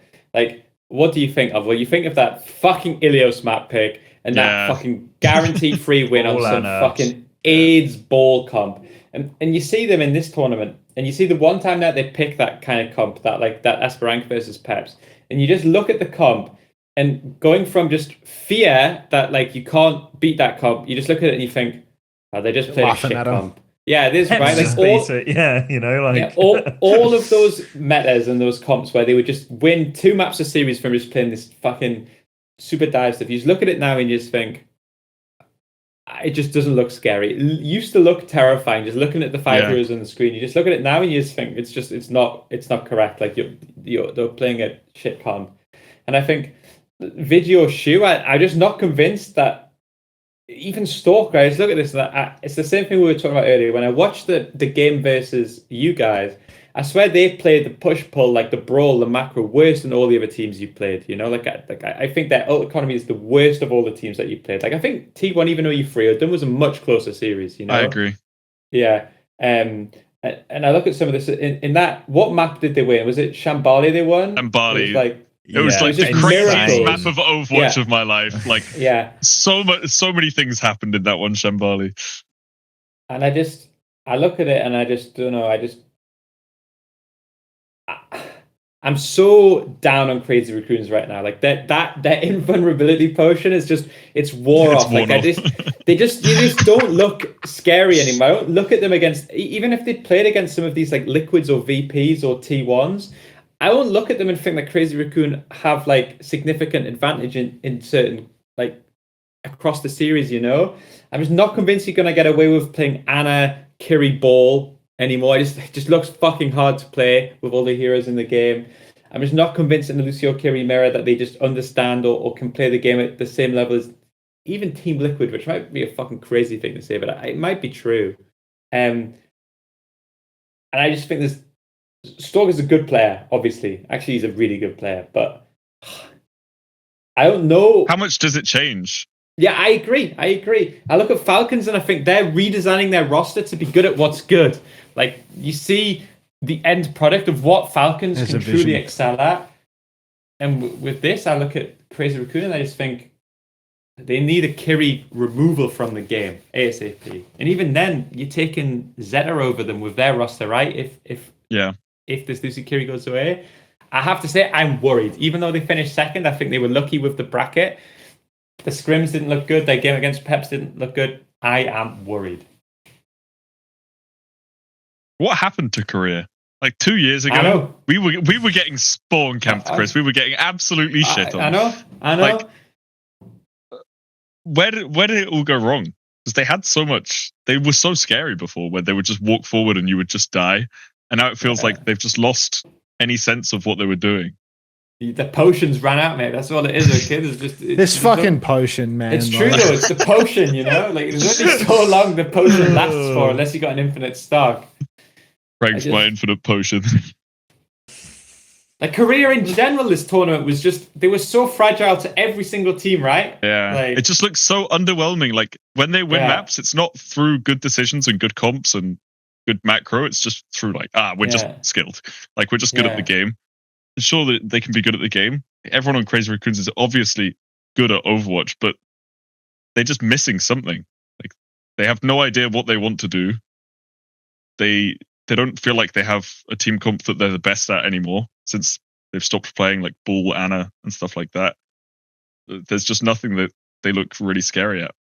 Is it potential that some of this is stakes theory, and that because it is just we've got the Mickey Mouse for Bootcamp, everything, like no, because these like Crazy Raccoon do have a huge history of like starting slow, right? Like they always start slow. Because what Daniel said is true. Like I remember that SSG EU team. Whenever we'd scrim or play, like it was just the gap felt it was domination. So unbelievably big, like it felt like the idea of even SSG, we were the best team in the EU. The idea of we couldn't take a map off those teams. Now Peps, no offense, but SSG EU was clearly better than fucking Peps, right? Like we're all on the same page with that. Peps are taking maps off them, Like there is this. Did they have any Frios to Korea? Like T1, they dropped a map to Dallas, right? Like again, that should be crazy, no? Beat Varel Frio. Okay, thank God for fucking Varel. But even in Stockholm, Varel took a map off Falcons, did they not? Yeah. Everyone takes maps off Korea now, whereas like a year and a half ago, the only team that could take a map off a Korean team was a Korean team, I don't think we've like got significantly better. I think they've become so sloppy in the way that they play the game. Like they're making so many mistakes, and they're just doing the same mistakes over and over and over again. Like it feels so arrogant that they're not changing anything. They just keep doing the same thing and being like, it'll work this time. I think it was there's no respect for the macro. That's the problem with exactly teams. That's what there's no respect for the macro. That Falcons series against you guys played Falcons in the upper bracket at World Finals, right? And you 3-0'd them. Yeah. And it was the same thing where it was just like egregious support ops from like Filder and Chio, people who you would historically have said like you wouldn't expect it from them. Yeah, these guys, this team will have some of the best support ult usage in this type of matchup. They will be really good at it. Filder and Chio, they will win in these macro situations or make good decisions, and they're just making these big mistakes that you wouldn't associate with them. They just keep doing it. And that's the worrying bit, right? Like it's like you can always dismiss like a bad tournament or a bad day or bad match, whatever. But yeah, I think it's like a big worry. You remember the like Dallas Fuel of season 5, the one again with Fielder Chio, I think. Fielder Chio, Eddie. I swear that team's macro was so good. Like they would like their ult economy and stuff. Yeah, they were the standard bearers, and those same players have just like they don't respect what won them the fucking championship, and maybe it's they just need fucking Junkbuck back in it, and because I'm convinced he understands that, because Alcad really cared about that stuff too, right? So I'm convinced that Falcons at least will get back to that type of thing, but even the scrims, everything is just not the same career ever. Maybe it just is they're 2 years older. Like they just like maybe it's just like it's harder to grind the boring stuff if you have less passion for it. That's possible, Korean right? ranked is so bad, by the way. That region is like the worst ranked region ever. It's horrible to play in. Everyone was saying it. Like just the quality of play is so low. There's so many hackers, so many people dodging games, leaving games. Like it's become a super unserious region. It's no new generation theory, mate. There's no new Korean players up and coming anymore. So everyone has given up on playing ranked and progressing the region. So the people that are stuck there just get worse and worse and worse over time. Yeah. EMEA has actual up and comers and reasons to grind, and people paying you $1 gazillion a month to compete under their banner. But in Korea, it's just the same pool of players rotating around what org they're on to get the same salary, presumably year on year. There's no way to push it up anymore. I mean, bank is, it's just the same bank as what they would have been making the previous year, probably, right? Like, actually, no, that's not true. It's going up. Yeah, it's definitely going up. Gone up too, even in Korea. But it's just not new players. It's the same people rotating. Whereas, like, it's so hard to break through. You've got Jaewoo on your team who's young. You've got Simple on your team who's young. You've got all of the Saudi players that are relatively speaking young. Tevin, Ziad, all these up and comers, and this just doesn't exist in Korea anymore. Yeah. There's no passion left. No, there's no money left. I think there's still money left. There's definitely money left in Korea. In in lower tiers Korea. Not in lower tiers, yeah. No. There's like three rosters in Korea that make a livable wage. Yeah, but that's not too dissimilar from a lot of these other regions, no? Yeah, only It's EU super is incomparable different. to EMEA. Yeah. I'm comparing it to EMEA is EMEA. like, yeah. Yeah, okay, EMEA is okay. on And another it's level shit. right now. No, that's what? Like 4 teams? 4 6. full-time salary. It's way more than In 4, Korea, bro. I'm speaking. Oh, in Korea? Yeah. What, Falcons? Yeah, but like the big 4, right? Zeta, Like Crazy. all of these teams Falcons pay are good P1. wages. T1. Yeah. And then in EMEA, there's 6, right? Yeah, but then there's also a bunch of orgs that come in just for like the Saudi E-leagues and the smaller tournaments. And those people get paid sometimes as well. Yeah. I mean, I'm not saying it's not better, but I'm just saying it's like, it doesn't feel like a tremendously different gap, really. I think like where you see the bigger gap in these things is like when you do open qualifiers, like we're doing open qualifiers for all regions right now, and there's probably going to be in the region of like 50 to 100 signups for EMEA and North America. In Korean open qualifiers, there's 10 teams. 10. Ooh. It's just such a reversal from what it used to be. Yeah. There's only 10 teams signed up. Like, Yeah, I mean, I think there is meant to no be some Korean Overwatch anymore. Some sort of cultural difference of like, like you'll get a lot of teams in EMEA who sign up just for this will be a fun weekend. Yeah. And that's maybe less common, but the difference between like 100 and 10 is too big for it just to be that, right? It really doesn't explain it all away. So I think there's really sort of these fundamental problems in Korea that are probably just irreversible, right? In terms of the player base reducing. Like I don't really know how you can solve really, these really things, for tell an example in their of- rankings. Yeah. It's not coming back unless, buyouts of $300,000 come back. And that's not happening, so chalk cheese, mate. We just need someone to buy this new O2 Blast roster for for $1 million, and then we're so back. There'll be a reason for them to invest again. Everyone will be back grinding rank. Once O2 Blast come back, it'll change everything. If we could Did just you get see $1 their fucking million slop announcement, bro? Oh, it was so good. I heard the. I think Yeah, it's I a didn't big actually cloud. see it. but I It's didn't gone. see It was it. it was so fucking funny, bro. It was like the most cancer generative AI dog shit ever, where like the monkey is morphing into the diva, and the They were diva, like the Funko perspective Pop is type changing. things. Yeah, they were like know, like- Funko Pop half, and then also morphing into the real game thing. 2 of the players in their anthropomorphic fucking nonsense generative AI slot were just called TBA because they haven't even filled out the roster yet. Like it was genuinely insane. And then OBS Sojourn wrote like a big tweet apologizing on his behalf or something due to it was just unreal. Woke nonsense. Yeah, utter woke nonsense. I used AI to rotate a speed apple and it's a 7TV emote on my channel. Just fucking try and stop me. Like Just don't apologize, Max. They can't get you if you don't apologize. I'm telling you that I didn't even run it through Grok, but one of my viewers ran it through Grok to spin a speed apple, and that is a mainstay on the channel now. And all of the wokies in my chat don't seem to complain. Like, Are you telling me there's some inconsistencies with the rules? I'm just telling you that unlikely. if a spinning speed apple is funny enough, people can look past the fact that it was made by generative AI. It's cost benefit analysis, Max. Like if it's funny enough, fuck it. Put it through. So, on the topic of old men coming back for one more go, should we talk about this theorized Zeta Division roster as all the other teams have been announced? So, through process of elimination, you can probably really figure out all the players that are left. So Everybody's been wondering, where's Knife? Where's Knife? Where's the kingmaker of the offseason? if I have to hear one more person ask me, where's Knife going? My mum calls me this morning. Do you know where Knife's going? No, mum, nobody knows yet. All fucking day and night, everyone asking where Knife is going. But finally, through process of elimination, we've cracked it. He's probably going to Zeta Division alongside the less notable Proper, Bernard, Shoe, and Virus. And I can't wait for them to be shit.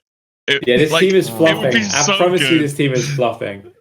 You watch Proper get into beef with Stalker and them have like a rivalry. Imagine what happens when that other player is Knife. Like, oh dear, Knife is no match for this, you know? Like, he's in trouble. They just had to hire a full guy. For like, if it goes badly, it's gonna be Knife's fault. There's no one else to blame. It doesn't matter what happens. It's just all on him.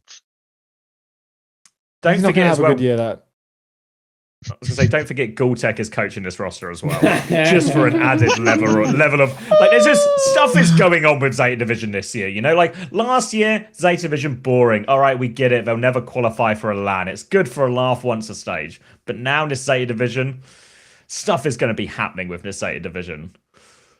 I don't know what, but what if they don't qualify for the first LAN? Do you reckon they cut Knife? I mean, he'll be the first to go. I reckon they might qualify for the first LAN and still cut Knife anyway. Like, I reckon both things can be true. There's no way they can convince someone else better to join. Like, they couldn't Well, have got... Aid's the big one, right? Like, where's... I don't know Aid's too much going about to... Aid, but, like... I really thought that it was going to be. Alcad. They should have kept Pelican around, though. Just what about fucking Happy? Is Happy gone? Am I too He's old? long gone. He's been out for a year, bro. You get a load He's of probably these ready to Glads come guys, back, Chris. actually. Every time a Glads player comes up, they're just like, they're all over it, you know, of like, maybe Happy could play in this roster. Happy was pretty good at Overwatch. Like,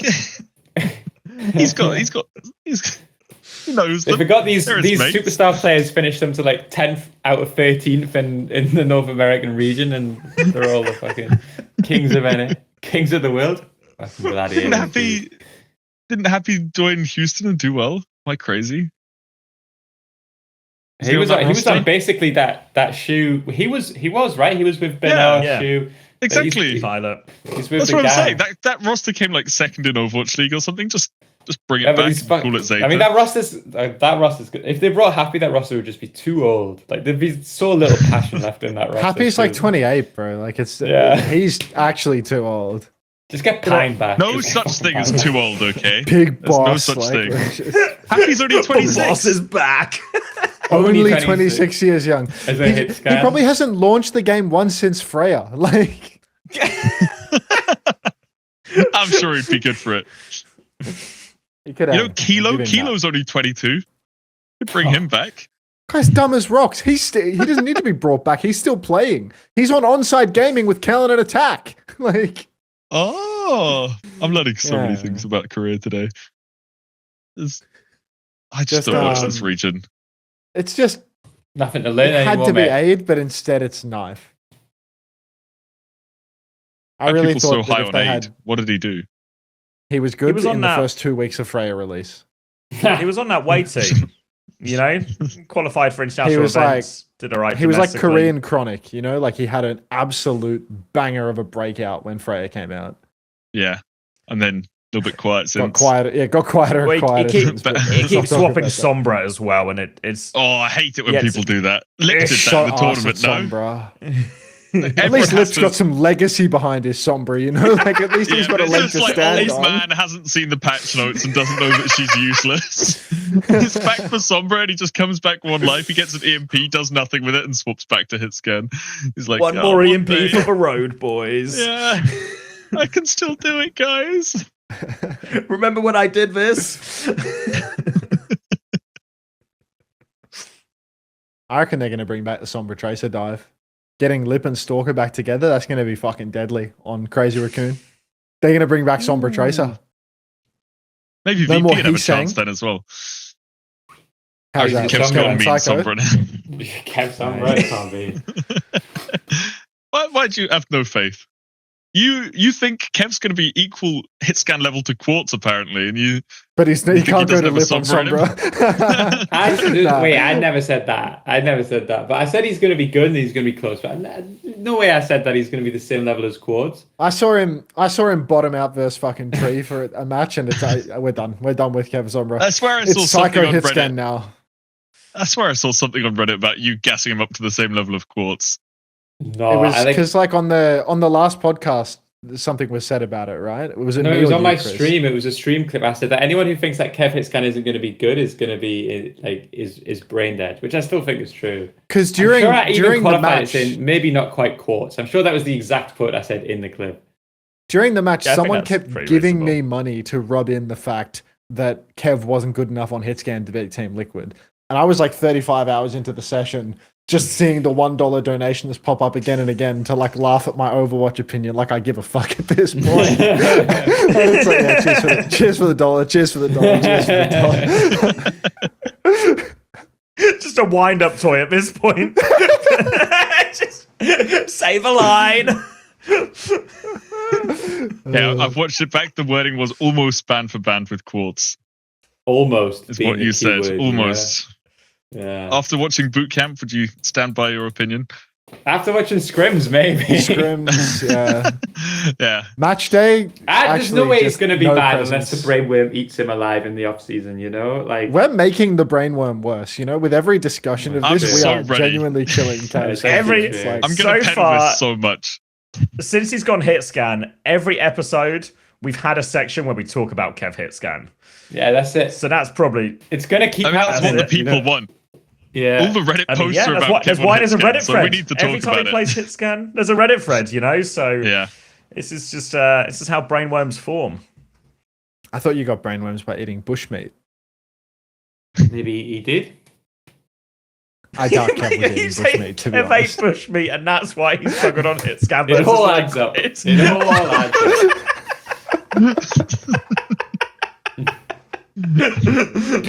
up.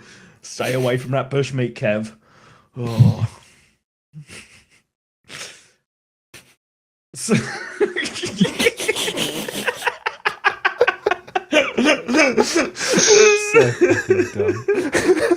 Really serious shit of all the time. Kev watches this podcast and he's just like, there's like an hour segment about us talking about him eating bushmeat, so he gets worse at it scared. And it's still better than Black Chat. It actually is. It's actually still way better. Reinforce is watching this right now, just like shaking, taking notes like bushmeat. Bushmeat. Gotta look this up when I get home.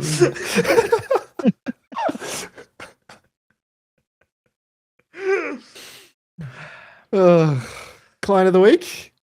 Do we have any closing thoughts? Because obviously, for the tournament as a whole, it felt like it was a mega weekend for Overwatch in terms of viewership and engagement, and it felt like there was a lot of people actually enjoyed this tournament. So, would we say next year we'd want something similar again as like a bootcamp style curtain raiser? Yeah. Assuming we get a patch, like a big patch too, right? Like if there was no patch to do it on, I guess it wouldn't feel They said the they're same. doing this patch every year. They said at the start of every year it's going to be a new season with a new theme. This year's was Talon, and it resets back to season 1. So I'm assuming there's going to be like a fairly decent sized patch on the release of season 1 every year. If they get 5 more, if they get 5 heroes this time next year, I'll do something. Probably not 5 I think heroes. They said they were aiming for eat about some 6 heroes bushmeat. a year going forward. I'll do the bushmeat. We're slowly turning this into an episode of I'm a Celebrity, Get Me Out of Here.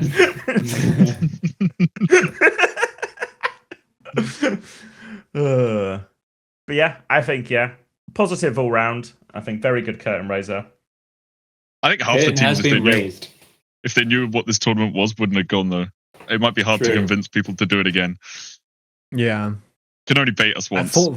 Fool me once, fool me twice. Yeah. Maybe pay me the second time. Maybe give me a hotel room that is a little bit nicer than what we were in.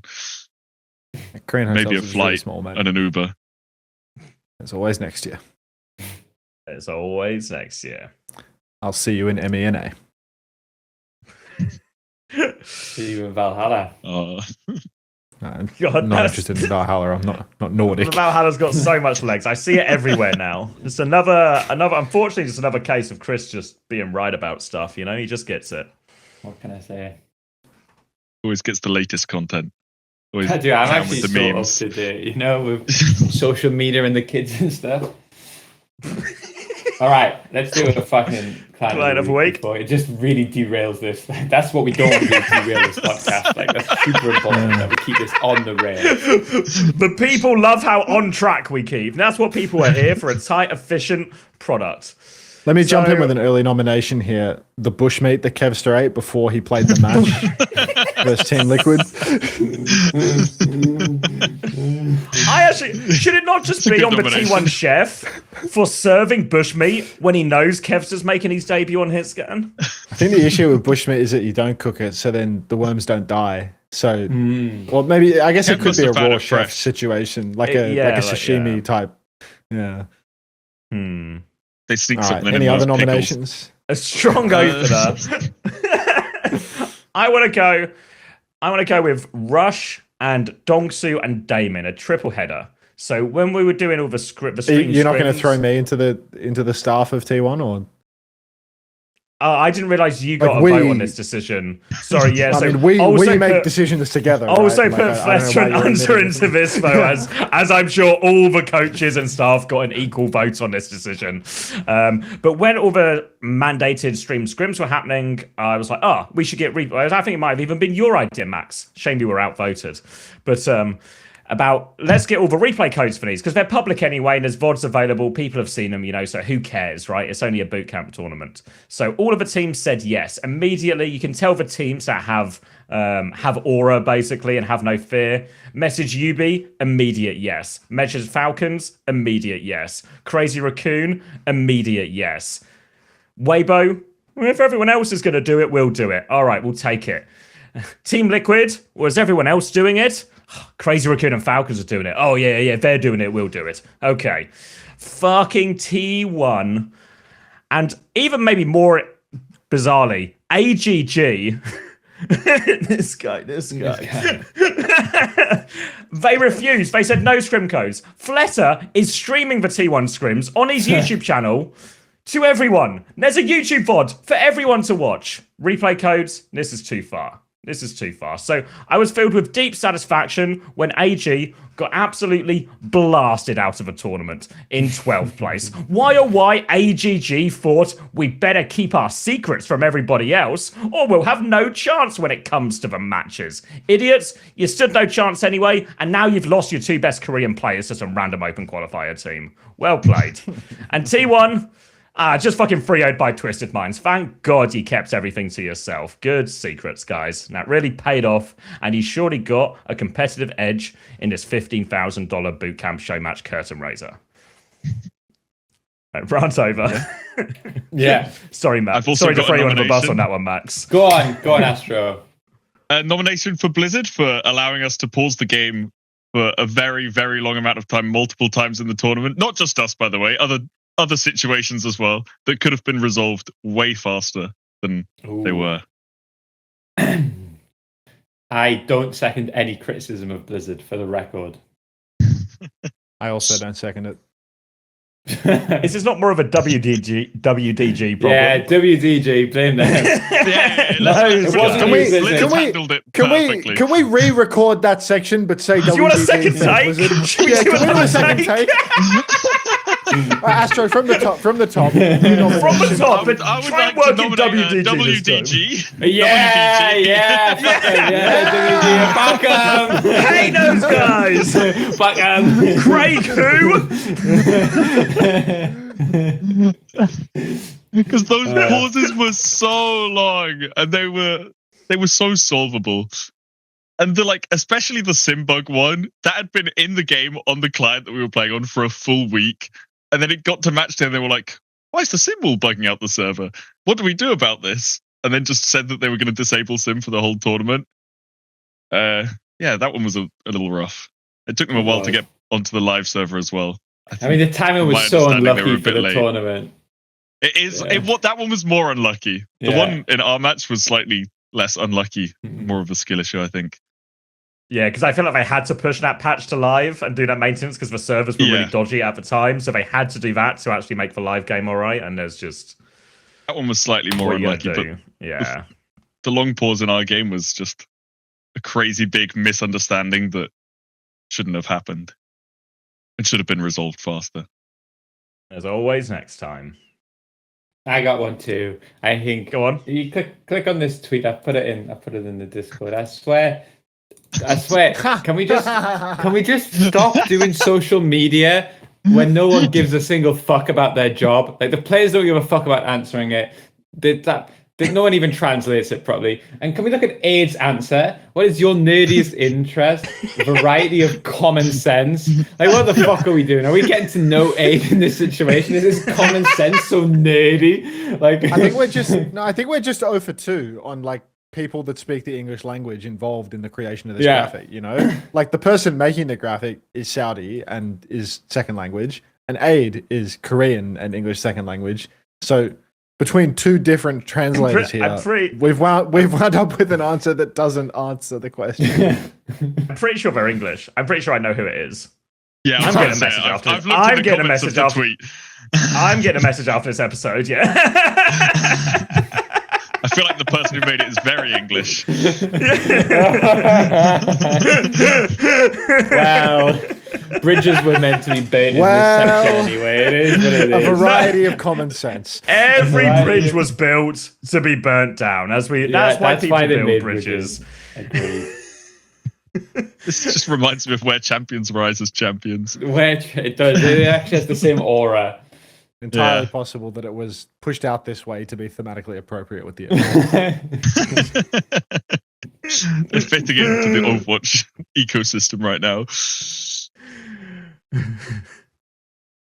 A variety of common sense. Fucking nerd. Fucking nerd. Oh, common sense Aid. Grow up, nerd. Nerdy bastard.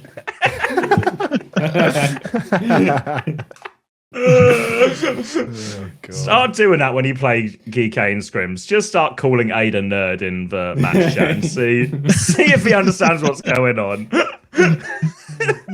Oh, I'm for sure going to do that when we start scrimming. If he does a good ban or something, you fucking nerd. That would make too much sense. That was such a common sense ban right there. Fucking genius.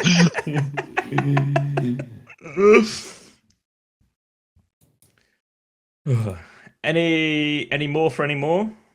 No, I think I'm all out of clients. Any client moments from Korea while you're out there? Not too many, actually. Anyone from Didn't go TM out guilty much. of any? Okay. Stayed at home, right. focused on winning the tournament. Success That's there. why. That's how champions. You should rise answer against that on the nerd champions. thing. That's a very nerdy answer right there. That is a very What's your nerdy nerdiest answer. interest? GK would love Staying me. sober before matches. It's unbelievable, really. OP Tech. Yeah. There are definitely some teams that haven't figured that one out yet. Should we let the Koreans know? Have you tried being sober? Where are we going then? So who do we have? We had the Korean coaches who didn't want to share their scrim codes from their publicly streamed scrims. We had WDG. GK, Not Blizzard. GK's social media manager and Not WDG's WDG's production and pause timings. Rush. Always Rush. When in doubt, I- give it to Rush. Just give it I mean, to it's the Rush one that again. personally When in doubt, affected give the it to most, Rush. but I'm happy to give it to the Korean coaches and, of course, Max. And Max, for his input in that. Yeah. The gruesome How many that times decision. has Rush had Client of the Week? Like, He there's gets gotta be a nominated a counter here. lot. Yeah. I mean, Onto the quiz? Who? No. Soft spot Don't for the say it. viewers. Oh no! Why would you bring that up? As a long-time Uncoachable fan, someone has to say it. Where's the quiz gone, Chris? Yeah, no one says it actually. Like no one says it. Actually, no. It's Wait for this the 50th episode. Everyone's episode. gonna say it. Give us 3 more episodes, okay, guys? 3 more episodes. 50th episode anniversary quiz. Surely there's been Exactly. enough content from the last couple of years Exactly, where it'll you be can a think of some good- new ideas. It'll be a good quiz too. All right. Client of the week to Rush, Fletter, Dongsu, Damon, and Max in that order. Then Congratulations. It shouldn't be in that order. It should be equally distributed because we all voted and it's a democratic process. But They keep telling him his vote matters, but Russian Poco Flesser also just always voted for vote what it's against. worth. I don't know how Poco escapes the fucking games of judgment. We co-streamers matter. Oh my god. We didn't even bring it up when I wanted to watch the scrims and I couldn't find the link, and Swing Chip sent you the link to Flair stream. Yes. So the first few days, first couple of days, Flesh is streaming on YouTube, but he's just streaming unlisted, as a lot of coaches do on YouTube, you know. So then me and Max are asking around, you know, we're panhandling, trying to see who would let us in scrims, you know, etc., etc. And then eventually, Swing Chip just out of the blue just messages me as like, because I was asking her about like some OWWC stuff, but then she messaged me out of the blue, was like, here's the link to Flesser's stream. It's just an unlisted video, just private link to the stream. Like, cool, I'll watch that. And then Max pops up and goes, where'd you get that link from? I was like, well, it's just the link to the T1 scrim, Max. It's Flesser's streaming it. I got sent the link by your boss, actually. And I was like, can I have a link? I was like, go on then, mate. You know, as we all know, you get equal vote in or equal decision making in all of these things. So of course you can have the link. Got it on the table. So a quiz and done. No quiz, unless Chris has just got a spontaneous quiz ready to go. What's this Halo of Thoughts nomination? What did he do? I mean, he just returned, basically. What did he even tweet about? I didn't even see. No, he's like leaking been writing over articles. He's like leaking out. Well. I mean, like he tweeted. I think he's deleted it or he put it on Discord. And he says like, I got type 1 diabetes, so I stopped leaking Overwatch rosters for 2 years. And it's like, I swear it can't be that like time consuming to be fucking leaking rosters. That the diagnosis, but I don't know. He's back. He's leaking rosters. That's how we know the scene is growing when Halo Force is back. So thank God for that. Oh well. Welcome Who's back. giving him these leaks? Actually, Nobody. who is Like, it? what does he leak this time? I reckon he's Leaked just Kalush. like hard. No, but he didn't leak it because like this actually He comes out announced after it. Scrim. No, like he leaked it yesterday or like the day before, but it's like the leakers is already out. Like every leak he's had this time has already been reported by some like one of these other. It's usually the Saudis. Yeah, some other. Like he says, as reported, the Korea roster. Like, but I don't, mate. How many people were asking about Zan Esports? Mate, just give it up. You know, like, no one gives a fuck about leaking tier 2 Korean rosters. Just got to be a better use of everyone's time. I swear. He's just enjoying it. Let a man live a little. Let him live. I mean, Yeah, he's just having a good time tweeting about the games. I'm scrolling through his Twitter now. He's just like, there's an absolute banger game on right now. Yeah, that's love that fine. from him. He's back. Fuck with you, Halo of Thoughts. Yeah. I'm a hater. Chris just hates fun. I think I'm more on the Chris side here. I think, unfortunately, the democratic process has failed us as we're tied 2-2 on this. It's all right. So I'll we'll give see Flutter a we'll ring see and what he can decide the vote.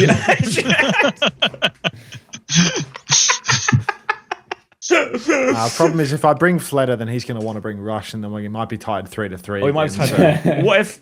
Surely, can one of you guys bring Faker and we'll get Faker to vote on the Halo of Thoughts matter, and then he can be our tiebreaker. Fake's pretty busy at the moment, to be honest. Oh, what's Fake? Oh, okay. Yeah, his mates call him Fake. He does this all the time. Yeah, you know, people who know him call him this. So he just. Just put a pin in the fucking podcast, man. Let me go stream. I'm so Thanks, hungry. Felix. Thank you, FLX Thank you, Red Red Eyes Eyes. 7. Thank you, Red Red Eyes. Eyes. Thank you. Thank you, Red Bet Eyes. you thought we forgot, didn't we? It was at the end of the fourth ending of the podcast. Little did he know. What are we thanking Red Eyes for? He's He's been our biggest supporter on Gives us Patreon. Ah, what a legend. He is. Thank you, Red Eyes. God, it's so wholehearted you'd almost think you were getting a cut, which you are not. You can buy me a This is beer. not Actually, wait, no, blackjack. X has already bought me dinner. I've already This is fucking bought great. this guy dinner. Unbelievable. Fucking Why'd you buy him dinner? I think Thank you, Xavier. I for didn't paying it intend forward. to. I didn't intend to. I just got robbed. Just next, Robbed I'm going to from be buying Elon Musk a fucking $10. car. I think my generosity. Max is gone. He knew this would actually be. Wait, are you gone? Oh. Well, Max is Oh, still still here. here. Yeah. Oh, he's gone for me. I thought he rage quit. It like he worried that the podcast might keep going. So he just X-landed immediately. That's what I thought happened. Someone said the word goodbye and he's just closed it. Like, no, go. I'm fucking done with you guys.